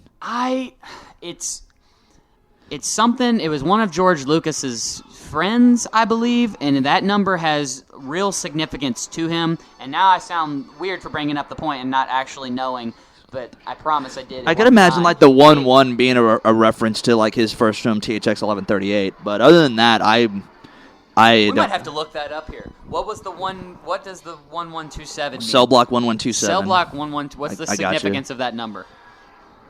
Can we just talk about how accurate they are? I mean, they did not miss. They're shooting these security cameras. They got these bulky helmets. One of the things that's really funny is, at least in the special edition changes, is they actually some of the blast marks that you saw when the people got shot on. There's fire coming out of them and whatnot, but they actually digitally reduce that, and they were trying to the blast marks, we're trying to not make it as graphic, which it wasn't graphic, but no. I mean, see, I love that, because the way I think it should be more these things should be burning holes through everything. They're lasers, man. Oh yeah. And And sometimes I don't really understand, like, do they go through you? I don't know. I mean, does it melt you? I don't know. I don't know, but Luke and Han and Chewbacca. Actually, taking their okay, sweet time. no. So they don't say the cell block 1127, but what they say was here is that Luke claims that the prisoner transfer is from cell block 1138, THX 1138. Okay, that's what it is. Thank you. All There right. you go. I knew there was some kind of significance. I'm Luke Skywalker. I'm here to rescue you. You're who? I love that. I love that. Like, you're who? That's just kind of like Luke's just like beginning. Like, you're who? You're just nobody, you know? You're here to save me. Okay. And then she kind of saves them. That's what's great. Into the garbage shoots Flyboy. I love that. I love Carrie Fisher. So great in this movie. I mean, and she is gorgeous. Oh yeah, she's great. I would like 11-year-old Cody. Let me tell you, had a thing for Carrie Fisher. She metal bikini Carrie Fisher. That's I could see that. I mean, it's just it might be the best thing about Star Wars. The metal bikini. Metal bikini. I don't know, man. Return of the Jedi. Metal bikini Carrie Fisher. Oh my gosh. I mean, we're talking about a 10 out of 10 scene. I just had to get that in there. I'm sorry. No, I understand.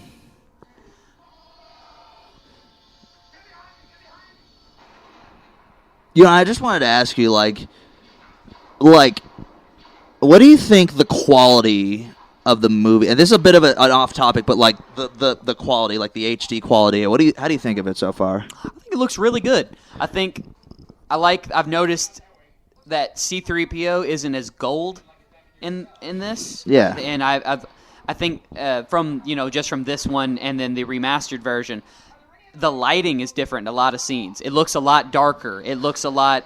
I think what you can see in here, and again, so we're watching this on the 4K 77, and a little bit behind that, the 4K 77 literally is like a 35 millimeter print, a theatrical print of Star Wars. So they literally took a print of Star Wars that was shown in theaters, like that literally was like put in reels and like shown on film in the theaters. And so one of the things that they said when they were showing it, but the way that this movie goes from like, maybe like fade or like, kind of grainy, that's how you would have seen it when it was first released. So yeah, and I can appreciate that as a lover of film and a lover of Star Wars. The fact that I can see the most original film of it is that's the best. It really is. Yeah. And visually, like I said earlier, that's what Star Wars has going for them. Is everything. The sliding doors, the buildings you've never seen, the architecture, the uniforms, definitely. The weapons. It just, the lasers. No one had seen anything even close to this. No, definitely There's not. just nothing like Star Wars. I know that's been a common theme of this pod, but there's nothing like it. Yeah, in no, 77, no one had it's a seen game anything changer. like It really which was. is why it was such a waft for some people, and then some people loved it.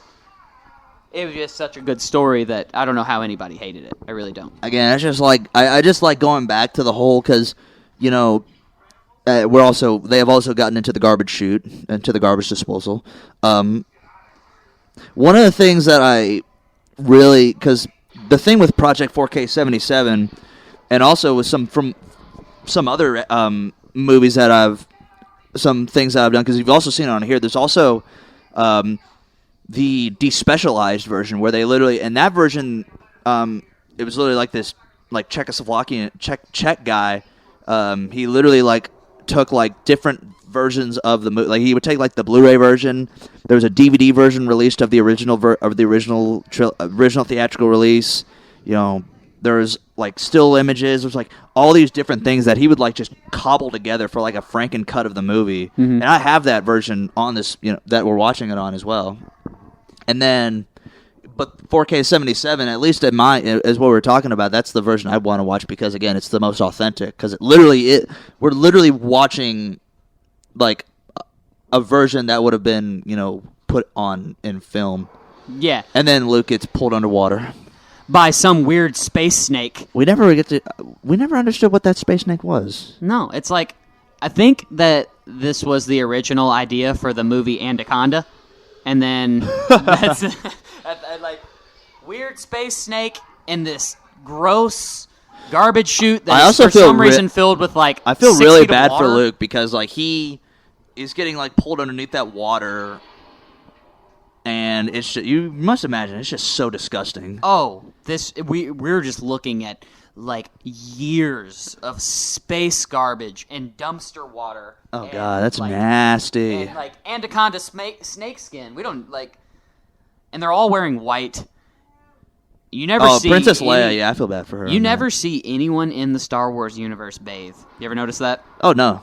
Actually, kind of funny thing about this is, Carrie when they were making Star Wars, George Lucas told Carrie Fisher that there's no such thing as underwear in space. So apparently, what they had to do is like they had to like literally like tape Carrie Fisher down like with like this gaffer tape or something like that.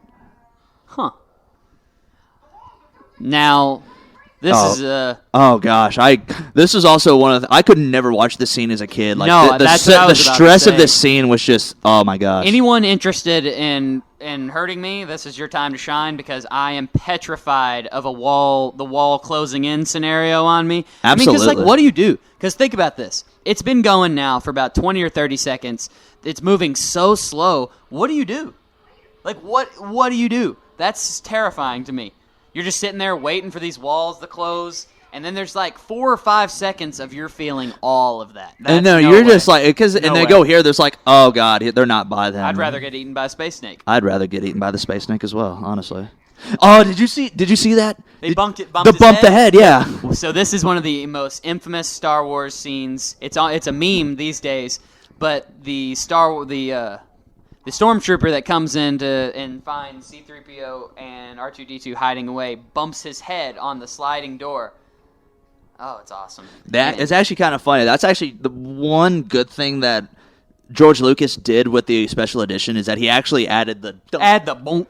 Added the dunk on there. So he basically because it wasn't scripted, it was an accident that guy just happened to be too tall. Oh yeah, no, it was such an accident. That's so funny. I love when they keep things like that. Oh, it's like the Starbucks cup in Game of Thrones. Did you ever see that? I've never watched Game of Thrones, to be quite honest with you.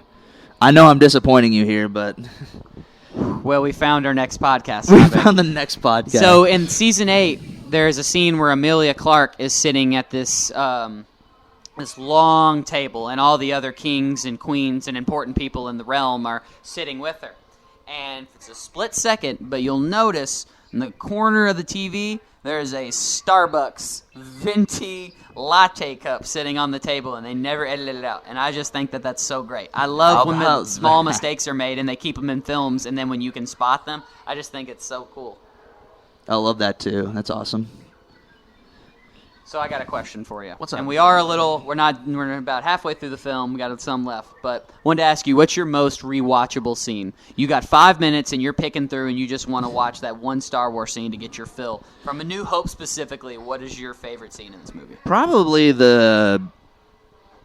And I don't want to jump too far ahead if you want to save it, but if we've probably seen probably the dogfight at the end. Probably the parts of the dogfight when Luke blows up the Death Star. I know it's probably one of the best scenes in the movie, but I mean that's probably the scene I'd watch. Literally like the end trench run where like Luke turns off his computer and Obi-Wan's like use the Force. Absolutely. I like I think it's the Vader Obi-Wan fight for me. I think that'll be something we can talk about. No, because the whole thing. Like people like dog on that fight all the time because it's like one of the descriptions I've seen of that movie is it's literally just two old geezers poking each other with sticks. So. Well, I mean, to be fair, they're like 75 now. I mean, and they've fought before.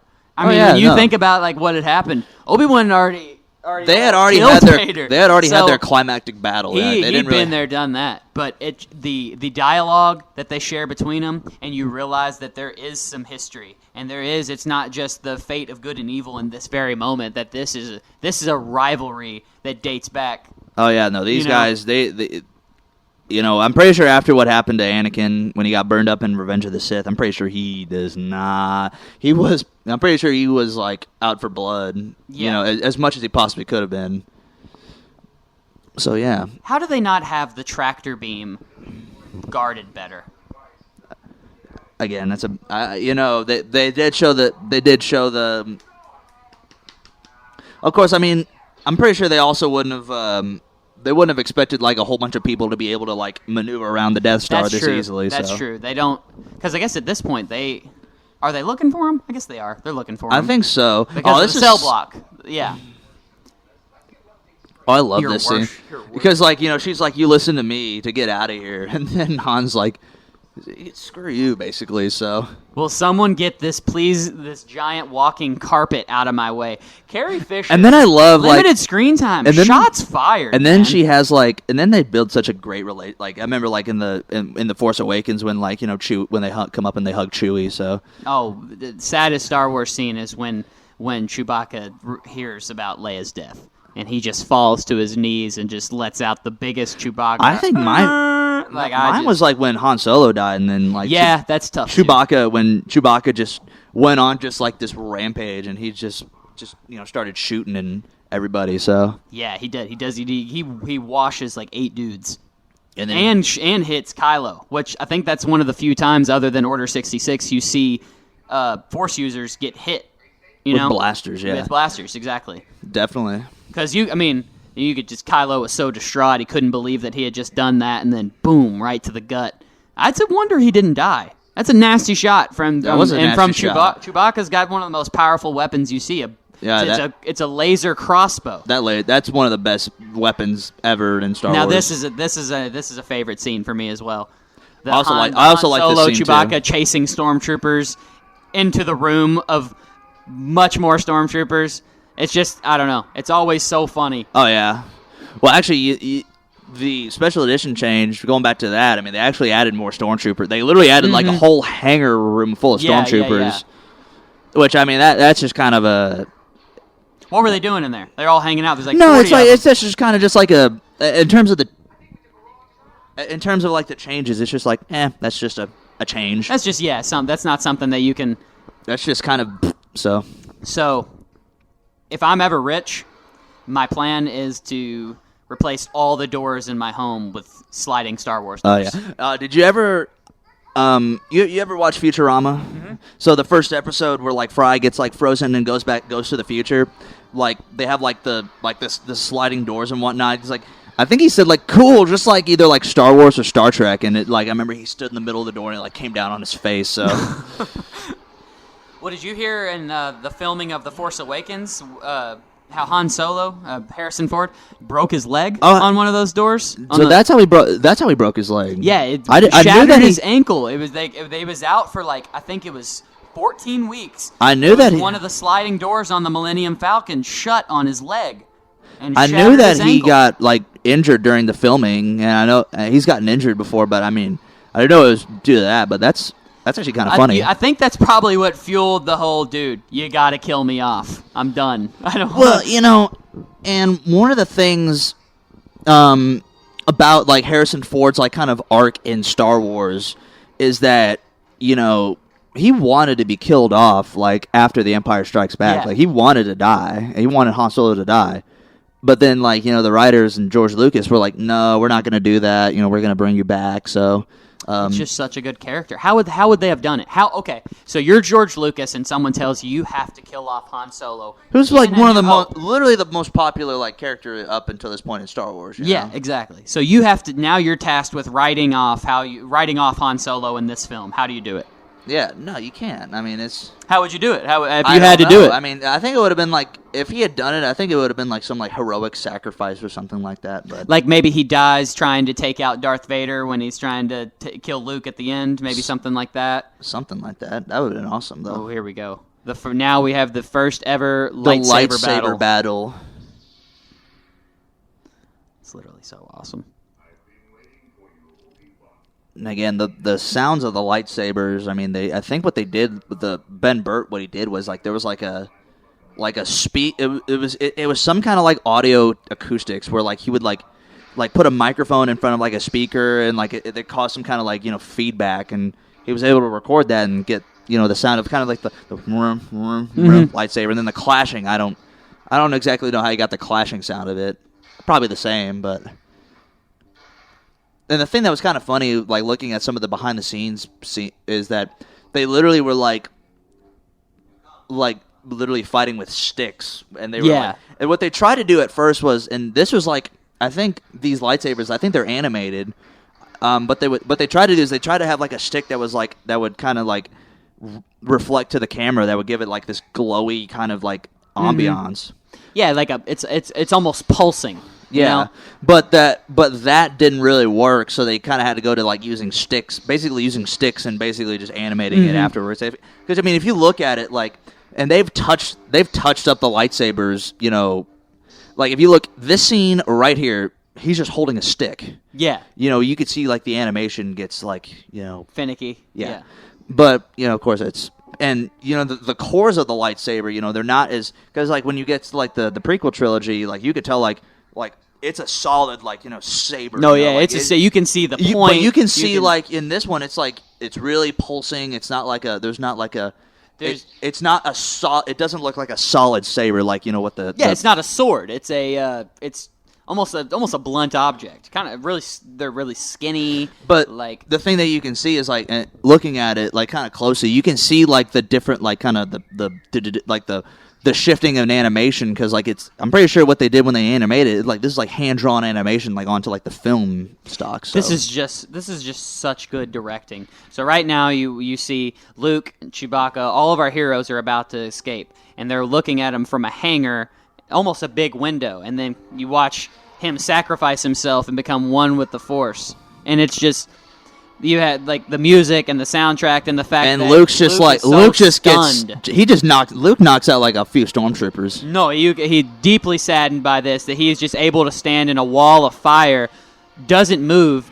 He really he accepts death, and then he's able to shoot from like 30 yards away and hit this door and close it on Darth Vader. I mean, that's a flex. Oh yeah, you actually notice in that when they closed the door, Darth Vader was holding an uncolored stick, basically. Yeah, an uncolored lightsaber. I did notice that. Yeah.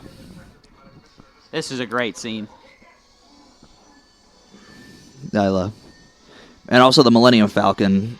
I love the Millennium Falcon. Yeah, I think the original design, like George Lucas, I think what he had in mind was literally like a cheeseburger. Like he literally thought of like a cheeseburger when he was designing the Millennium Falcon. It's just the coolest thing. We know what I've never understood.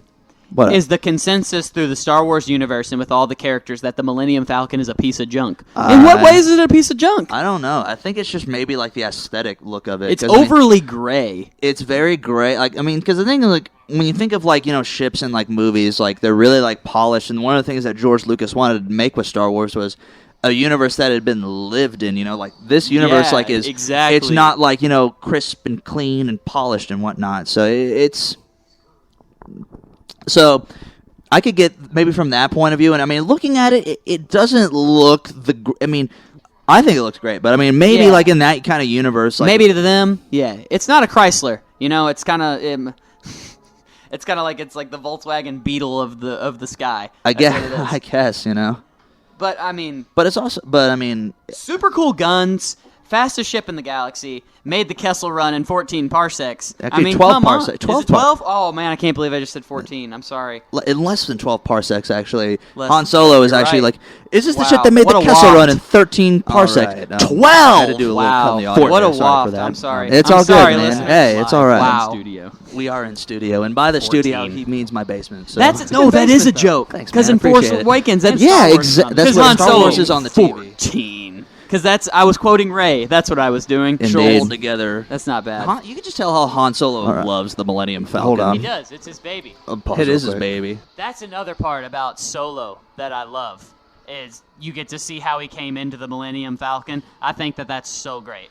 A lot of people hated Solo. I thought it was an awesome movie. And going back, it sounded like earlier I was kind of trashing on the anthology movies. You did. You took a big hot dump on them. I just took a hot, steaming dump on it. But no, and I like Solo. Like Alden Ehrenreich, I think did a really good. That was a great performance by Alden Ehrenreich. I mean, that's a really tough thing to do by that kid. And I mean, by a role by one of the most like notable actors of almost all time, to be quite honest with you. Yeah. Harrison Ford's one of the most famous actors, I think, of all time. Oh, yeah, Indiana Jones and Han Solo in the same breath. Because of Han Solo and Indiana Jones, and then me being I don't know if you've ever seen Blade Runner, but he also is the cop from Blade Runner too. So, but he did Alden Ehrenreich did a great job in that scene. So he did, and Childish Gambino as Lando.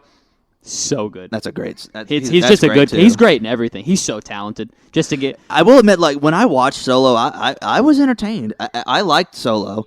My thing with it is just, I knew what was going to happen. I knew it was going to be about him getting him doing the Kessel Run with getting the Millennium Falcon, meeting Chewie, meeting Lando. Like I knew that was going to happen, and that kind of took a little bit of the luster away from me. Not taking it away from the movie itself. Because it was entertaining. I know you like Rogue One. I like Solo better than Rogue One, to be quite honest with you. But it should. I mean, that's the thing with just the anthology. I could tell what was going to happen, and you weren't expecting Darth Maul though. I was not. I definitely was not expecting Darth Maul at all. That was out of left field, to be quite honest with you. Well, and it's awesome because I think they did that to confirm him back in the canon because he's going to be in the Obi-Wan series. That's my opinion. Do not quote me on that. It's like a giant middle finger to Lucas for killing off Darth Maul because it really, what was he thinking? Did you ever watch those videos that I sent you, the how to make episode 1, 2, and 3 good again? And that was the thing, like keep Darth Maul like as the villain throughout, and he's so good. He's good. And that's the thing, like, I mean, you get people like, well, why everybody like him so much? Why is he so, like, because he doesn't talk in the movie? That's not his fault. That's George Lucas. Part of it.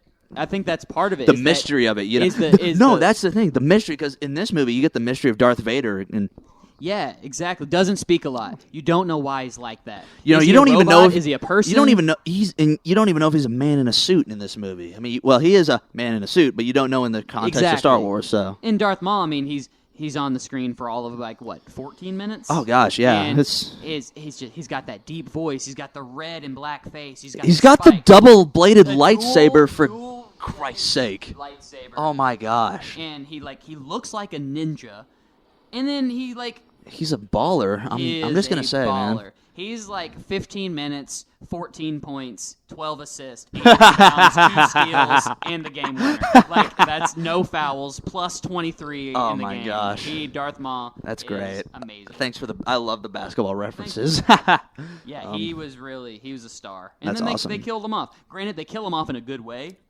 Oh yeah, I mean that was a kick-ass way when Obi-Wan just leaps out and that's also, I'm pretty sure that's where he got I have the high ground, where that came from, because Darth Maul was on the high ground and he just look at him like that. So it's. Do you know how he's alive? Did you ever look into that? I don't know if you're familiar with the Clone Wars, the show.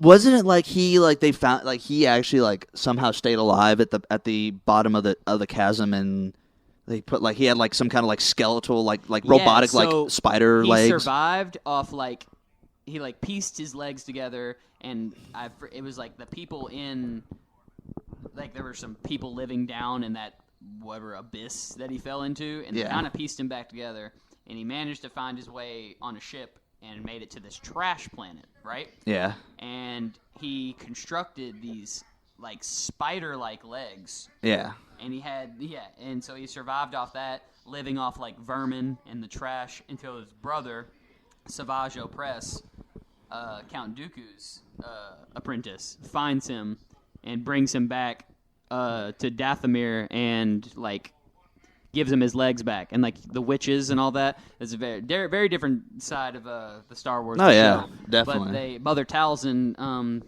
almost does this voodoo shit to him and gives him these metal legs and brings him back. And that's why when you see in Solo, when he stands up, he has those robotic legs, and he has the improved lightsaber where it was broken and everything else. And I just think that it's a weird way for them to bring him back, but it's such a good change because he's just better for Star Wars as a whole. Oh, yeah, he really is. Definitely. And the fact that you can now have him in the Clone Wars is alive, in Star Wars Rebels, now in the Obi-Wan series, hopefully. Yeah. It's an infinite It's great. I love it too.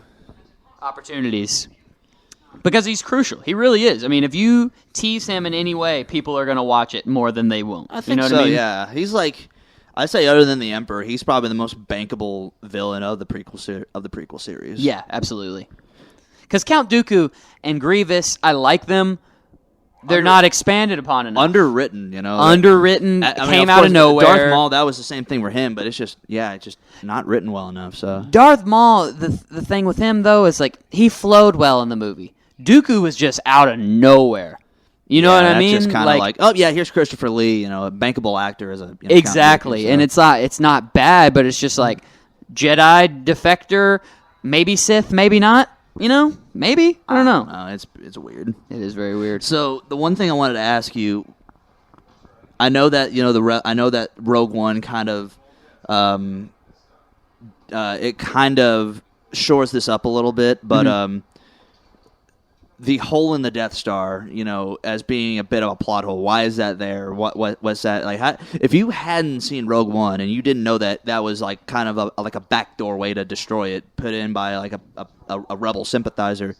If you hadn't seen that, like how would you feel about knowing the hole was there, or how did you feel before you knew that was? Okay, so you're asking like watching A New Hope without seeing Rogue One and without having the explanation for the hole.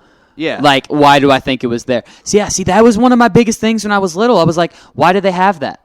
It's like in the Family Guy Star Wars, they joke, they're like, why don't we put some plywood over it? It's like, why would we have this long trench? Trash, you know? It's like, you're really inviting all these rebels to come in. You have this hole that leads directly to the one place that completely cripples the entire space station. Oh, yeah, no. They have this beautiful trench. It's like a country drive to get down there, man. They scale it with guns, but what's the point? You know, if you fill that trench up and don't have a hole, you can't blow up the Death Star that way, right? I'm pretty sure that, I don't know. I don't know. I think they say that it's like an exhaust port, and they're trying to like say like it's like a maintenance. Like I try not to think about it because I enjoy the movie so much, and then when you I'm do pretty start sure, to like, poke when holes, it's like I'm pretty sure when they made, like, I'm pretty sure the people that in the Empire that were making, when they like made the Death Star, I'm pretty sure like they would have had like diagnostic, like people coming out with like diagnostics saying, yeah, if they do this to this part in the Death Star, this whole thing's gonna blow up. I just don't think they cared. I really think the Empire was like the king of cutting corners, you know? Okay. Like, you know, like, oh, sure, yeah, we had the inspection team come out and inspect this house. Sure. No, you don't need a railing in front of the... You don't need a railing next to this giant cannon. Laser beam that's going to just fry you in a second. And I mean, let's be honest. They destroy the Death Star, and not a movie later, they start building another one the exact same way. That's just like... How about a little versatility here? How about a little change? And then the funny thing is like and then in The Force Awakens they have Starkiller Base, which is almost the same thing. Big Death Star. It's bigger, you know.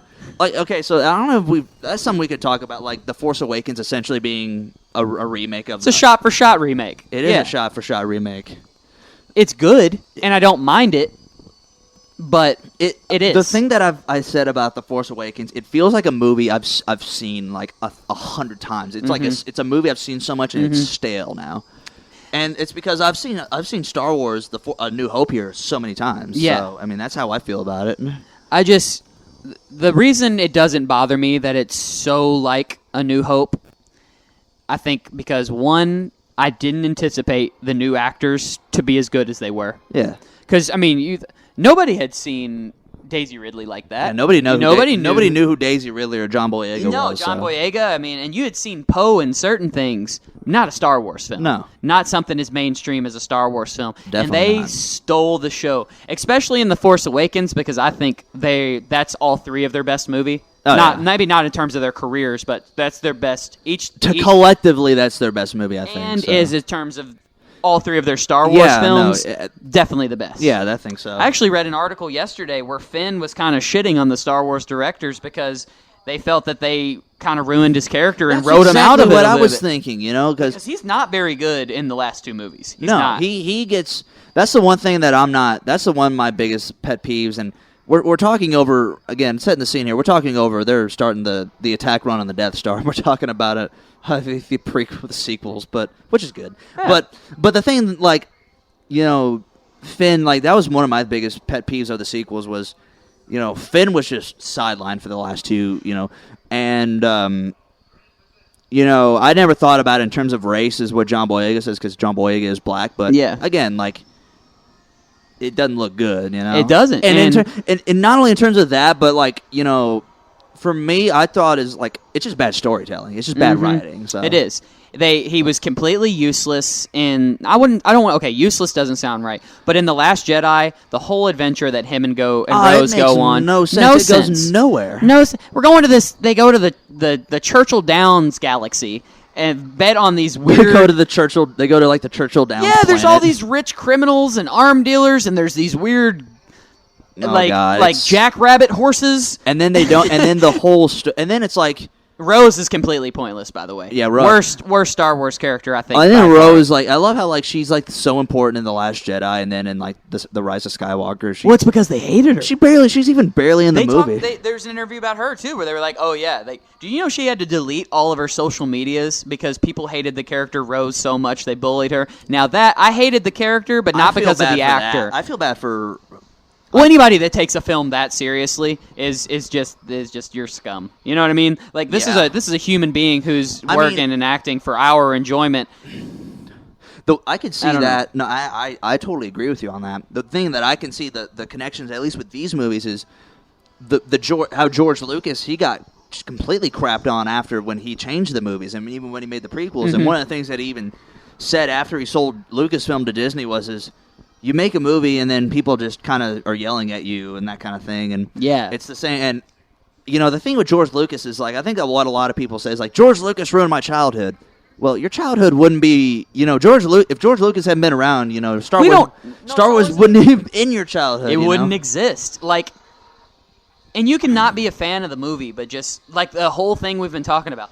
What Star Wars A New Hope did for your movie-going experience and how movies were made, and now that this opened the door for sci-fi genre as a whole, because like you said, 2001 Space Odyssey, it wasn't nowhere near as popular as Star Wars. No, out of the gate. Not at all. No, and Star Wars only did $300 million U.S. box office, which is that's not even the highest grossing Star Wars film, but it's probably the best one. I know I said that Rogue One might be my favorite, but this is the most complete, I think, and it's the original, and it's just hard to argue with originals. You're introduced to all the best characters, the Death Star. It's just. I will admit, in terms of the overall Star Wars, my favorite Star Wars is Return of the Jedi Episode 6. Okay. And my favorite, however, I see that. However, at least for me, objectively speaking, I think The Empire Strikes Back is the most well-made, the best story that's been ever told in a Star Wars movie. Mm-hmm. But also, this one as well is objectively a better movie than Return of the Jedi as well. Return of the Jedi, for me, is just a personal that was my favorite growing up as well, It's just a fun ride for me, and I just love, the final battle. The lightsaber battle between Luke and Vader at the end is just, I think, the best lightsaber battle in the entire saga, to be quite honest. Better than Obi-Wan Anakin? I think so. I mean, I think there's a lot of... They're 1 and 2 for me. I agree. Yeah. And the thing for me is, you see Luke kind of tap in his ability to tap into the dark side, as well as he can balance the light with it. He's when that's Vader and ultimately that's I think maybe the overarching story of Star Wars is that the light. And what even Luke said here, the light and the dark, the light side and the dark side, it's not, who says one can be there but the other one can't, Yeah, it's about a balance. You can't be driven by the dark side because, as we've seen, the dark side is just evil. The pure dark side is evil. But, the dark side, when used in conjunction with the good, you are a very powerful Jedi. If you're able to combine both of them, Master Yoda and Darth Vader are very powerful Jedi and Sith Lords, and Yoda was a very much a light side, the Jedi, and then Darth Vader, he's all dark side, all Sith Lord. But to me, the greatest Jedi, the greatest Force user at least is Luke Skywalker, because he's able to absolutely, because he is able to, and he doesn't directly defeat the Emperor, and he doesn't as we see in these movies, is super powerful. But I think the way that he is able to like combine both of them makes him powerful than Darth Vader, who then defeats the Emperor. So you see throughout the original trilogy his ability to turn it on and off when he wants to, and that he can tap into his emotions but use it as guidance and power, not hunger, not anger, not hate. It's George Lucas telling us, like, if you looking at all of the movies, even the sequel trilogy, the ones George Lucas wasn't involved in, like, the Force is like maybe a metaphor for our emotions. Exactly. Having the Jedi having no emotions is bad and will cause you to be not be a human, be a robot, and ultimately not be good for you in the long run. But then we see from the way that Anakin went, he went full dark side, and then he turned evil. He killed a lot of Jedi. He killed thousands, maybe millions of people, and he was just a evil despot. And then you get Luke here that comes in, and he discovers like the true way of of how to use the Force. The way to use the Force is the real Force, like, and tap into its Because you need, I think, because I the way that I see, and I actually reference back to another, the rival space franchise, Star Trek. There's a scene, The Enemy Within. There's one of the first season episodes, The Enemy Within, in which like Captain Kirk beams back onto the Enterprise, and his evil doppelganger beams on board, and the good Kirk is a terrible captain because he doesn't have that drive, to make those tough decisions, and that's what the negative emotions can do to you. It can give you that edge to, it makes you better, more powerful as a person. It gives you that edge that, just being all good doesn't give you. So Luke's just a natural leader, and you can tell from the Death Star run here. From the Death Star run, he gets R2. He's cleaning him up. First thing he does is when he finds Leia's messages, he wants to help. Yeah. He wants to be. He's genuine. And then you really see in the next film where he's kind of a general now. He's making moves for the rebels, and then he takes it upon himself to go learn the ways of the Force and go save his friends and definitely face Vader. He has no fear. And I think a part of that is he's able to tap into this kind of self-confidence that maybe the Jedi wouldn't have taught him. Definitely. Because you see, when you look at an Anakin, he was confident because of who he was as a person, not because of the way they made him feel. They were constantly doubting his power and making him feel like he was wrong for wanting to be powerful and knowing he was powerful, and that ultimately led to his demise. Oh, yeah. No, I get that totally. But yeah, it's so as we've been talking here, basically all the rebels have attempted to skim the trench, the trench that we've been talking about, to the exhaust port. The gold leaders in the Y-wings have all been blown up. The red leader and the X-wings have been blown up, so now it's Luke Skywalker, is it Red 5? Yeah, Luke Skywalker's Red 5. So Red 5, and then his friend Biggs. Great mustache. Oh yeah, best mustache in the entire saga. The thing with Biggs in the original movie is, like, you didn't really they say that there's like they rest in peace, Biggs. But the thing is, like, in this original movie, like, they had that scene, like, he talked about Biggs, and like they had like that scene in the special edition that's not in this original version, where they meet before the Death Star run. And there actually was a deleted scene that George Lucas cut out of where Luke goes to the Tashi station. Right. Literally, he goes to the Tashi station, and Biggs is there, and Biggs is telling him, like, I am running off to join the rebellion now. And so you can get that. You learn about that chemistry, that relationship that Biggs and Luke had before, but. And then in the final movie here, like, they cut both that scene out and the other scene before the battle, so right. You don't even know who Biggs is before this. I mean, you can get the sense that there's a relationship between them, but at the end of the day, it's just, Right. So we're quite literally witnessing Luke's coming. He's coming alive moment. Coming of age right now. Yeah, so. coming of age. There you go. He turned off his targeting computer. Turns off the aim assist. R2 gets shot. His tracking is done, and now he solely has to rely on his feelings and his power with the Force, which he has learned all about 6 hours ago. Oh yeah. And the fate of the galaxy. We're about to watch Yavin 4 be blown up. Actually, it's really funny. There's a video that I watched where how the A New Hope means the Death Star base will be in range in 15 minutes, and then Grand Moff Tarkin's I say we're in range now. Yeah. And then they blow up Yavin, and then Yavin 4 is there, so they just wait for the thing to charge back up, and then they blow it up. So insert Han Solo saves the day. Oh man. Darth Vader spins off into space. Luke Skywalker's alone. 3 seconds on the clock. He shoots. And does he? Well, he did score. He got it in the basket. He scored. He just scored 2 points at the buzzer. Dude, that's a 3-pointer. That's a 3-pointer. That is a 3. That's a 3-pointer, and then he makes, and then he gets fouled, and then he makes He turned around like Steph Curry and walked away, and before it went in, he just did that. Indeed. God, man, that's a great ending. And see, and now it's just kind of looming because 3 million people just got blown up by Luke Skywalker. You're not thinking about that, though. All you know about the Death Star is that, they have been... Oh, I'm thinking about it.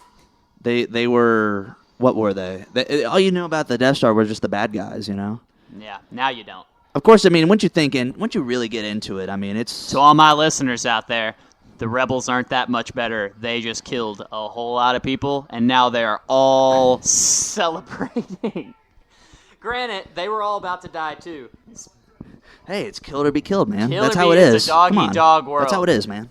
That's how you need it. That's how you need to think about this. Oh, poor right? R2. Oh, man, he has been... R2D2 has been through a lot in this saga. He's been... How do you feel about this, that R2D2 is the narrator of the entire series? Have you ever read that? Yeah, no, that's something I've known, because when they originally made this movie, George Lucas had it in his mind where he had this. There was an older Japanese movie that he had in mind in which I don't think it was Seven Samurai. I think it was a movie in which literally the point of view was through these two just kind of bumbling idiots, right? And so that was his idea behind R2D2 and C-3PO. So it's just he's literally the keeper of all of the truths. Yeah. Through he's been there through all of it. A lot of the story can be told through his perspective, and a lot of connections are made all because of R2 alone. And then in this movie, you got to imagine he was the one that, saved the Naboo ship in episode 1, or else they would have been blown up and Obi-Wan Kenobi would have died and they would have never met Anakin Skywalker. Yeah. In this series, he, has the Death Star plans, and then C-3PO is really shiny now. Mm-hmm. He has the Death Star plans, and then he helps them save the rebellion, and then in the next set of movies, he has the map to Luke Skywalker to find Luke Skywalker. So exactly. So without R2, there's no story. So I want to talk about this. What up? This scene, the medal scene. So, Chewie for all doesn't you get his guys medal? out there, Leia had just given medals to Luke and to Han Solo for blowing up the Death Star. He doesn't give them to Chewie. Chewbacca does not get a medal. That's upsetting. And I think that were you is upset bogus. Were you upset when you first saw that? 11-year-old me was pissed. If you can't tell from my voice, I am pissed. How do you not give Chewbacca a medal? He is a co-pilot of the Millennium Falcon. He is Why would you even bring him up on the stage? He is standing there unmedaled, and everyone's clapping for him. Why do you not give Chewbacca a medal? Why? Tell me why, Nick. Why does Chewbacca not get a medal? I don't know. Dude. Is it because he's not? Is it because he's not a human? I don't know. Is Star Wars: A New Hope racist? Is this movie canceled solely because Chewbacca didn't get a medal? Because I can't think of any reason why he didn't, and I'm not gonna. I wouldn't say I cried. I didn't know you were so passionate about that. Look, okay. So let me just set the scene for you. I understand. Chewbacca is one of my favorite characters too. Well, you bring him up there. Yeah. You give Luke and Han their medals first, and then she just looks at Chewbacca and smiles. He just looks, walks away, and everyone starts clapping. What the hell? Dumb, you know? What the hell? I'm not. You know. And then you end the movie on Chewbacca roaring to the crowd. They just saved the day, and you're telling me you can't afford a medal for Chewbacca? I guess not. I guess they are on a budget, so. Nick, I'm not pleased. I know you're not. I know this great movie was tainted at the end there. So yeah, it's honestly like it was a 9.5 for me. Now it's like a 4. I don't know. Wow. I see how it is. My goodness. I don't know, man. I don't know. Hey, you're telling me they're just handing out medals willy nilly, but you can't get one to my man's Chewbacca? Your man's Chewbacca. I don't know. Is it because he's too goodness. furry? Is it because he's too tall? Maybe they couldn't reach his neck? They were on stairs. I just think that there's a lot of excuses. Like, we want to talk about the Empire cutting corners. Are the Rebels that much better? I don't know. That's all I'm saying. I will admit, though, like, one of my friends, you remember Aiden? I do. He actually is more of an Empire fan instead of a Rebellion fan, so... Well, I mean, they probably would have given Chewbacca a medal. They probably would have. I don't know. Medals don't really seem like they would have the they would have thing. terminated him because he's war criminal. Yeah, exactly. So. Yeah, he did just blow up the Death Star. Well, I guess Luke did, but they all kind of took part. They all had a hand in the cookie jar. That's what pisses me off. Why didn't he have a medal? I don't know, man. Why would you bring him on the stage?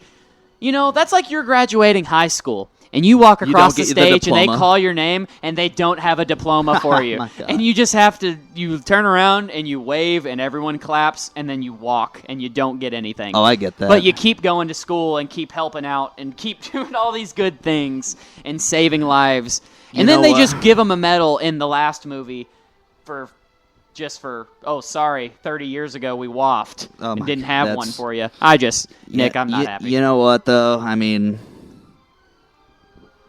Yeah, I guess it's just kind of left to history now. So what George Lucas could have done, he could have added a digital medal in the special edition. So. Why didn't they special edition a medal? They made like 4 new movies. Although put a bunch of T-Rexes in there. But people would have been upset about that. They would have been upset about that. Yeah, so. And I'm upset that it didn't happen. Well, So anyway, they're watching the credits here. I always love watching the credits because the music here is just it's great. So amazing.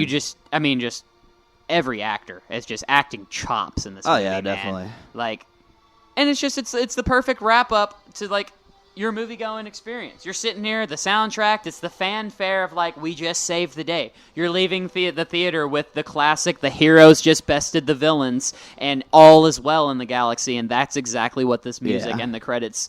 It's like the perfect bow. It really is. That's great. So give me your ranking. You're about to write a review about this movie. Your unbiased Star Wars A New Hope. A New Hope, I'd probably give it an 8 out of 10, probably. I mean, it's, to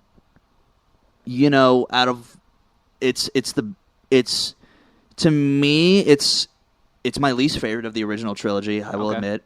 I like Return of the Jedi and Empire Strikes Back are 1 and 2 for me, but, I mean, that's how great this original trilogy was. I mean, it's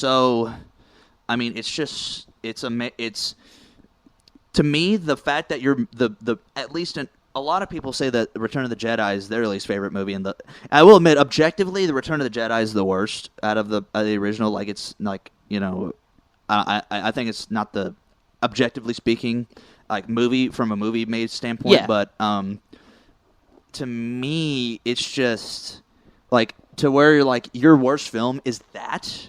Return of the Jedi, and I still think it's one of my favorites. I know a lot of other people really like it too. Oh yeah, I love it. I mean, it just speaks to how great the entire like original trilogy is. When ranking and talking about and discussing the original trilogy, they're all three so good that anytime someone tells me which one is their favorite, and really Star Wars movies as a whole, I think you can make a case that there's 20 to 30 minutes in each of these films that if you tell me that that's your favorite Star Wars moment, I'm like, okay.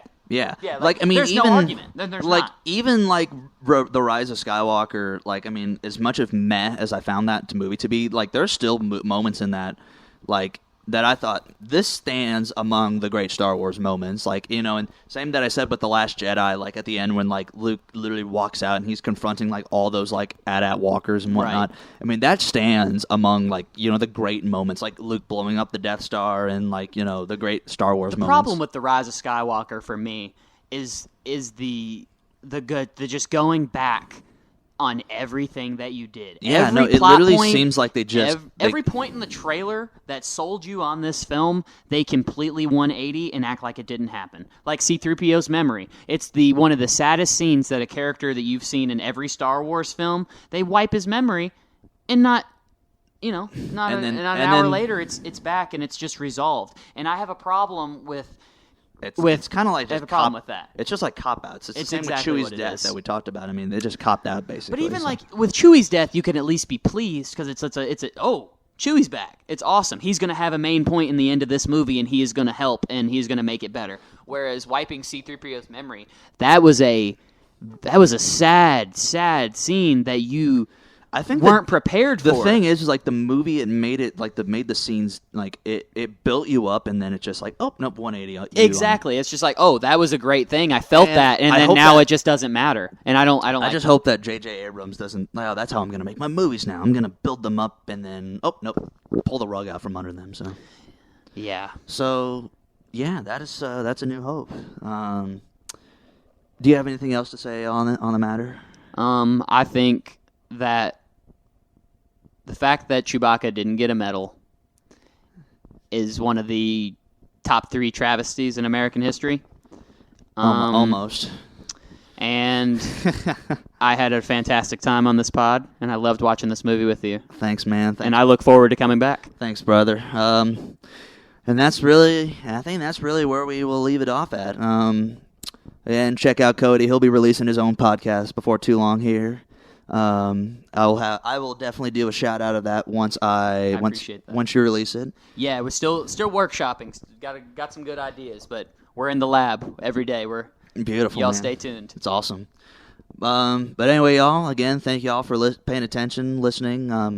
Again, we're on YouTube, Spotify, Apple Podcasts, Google Podcasts, almost anywhere you get podcasts from. That's all I have. Stay good out there, y'all, and we will see you on the flip side.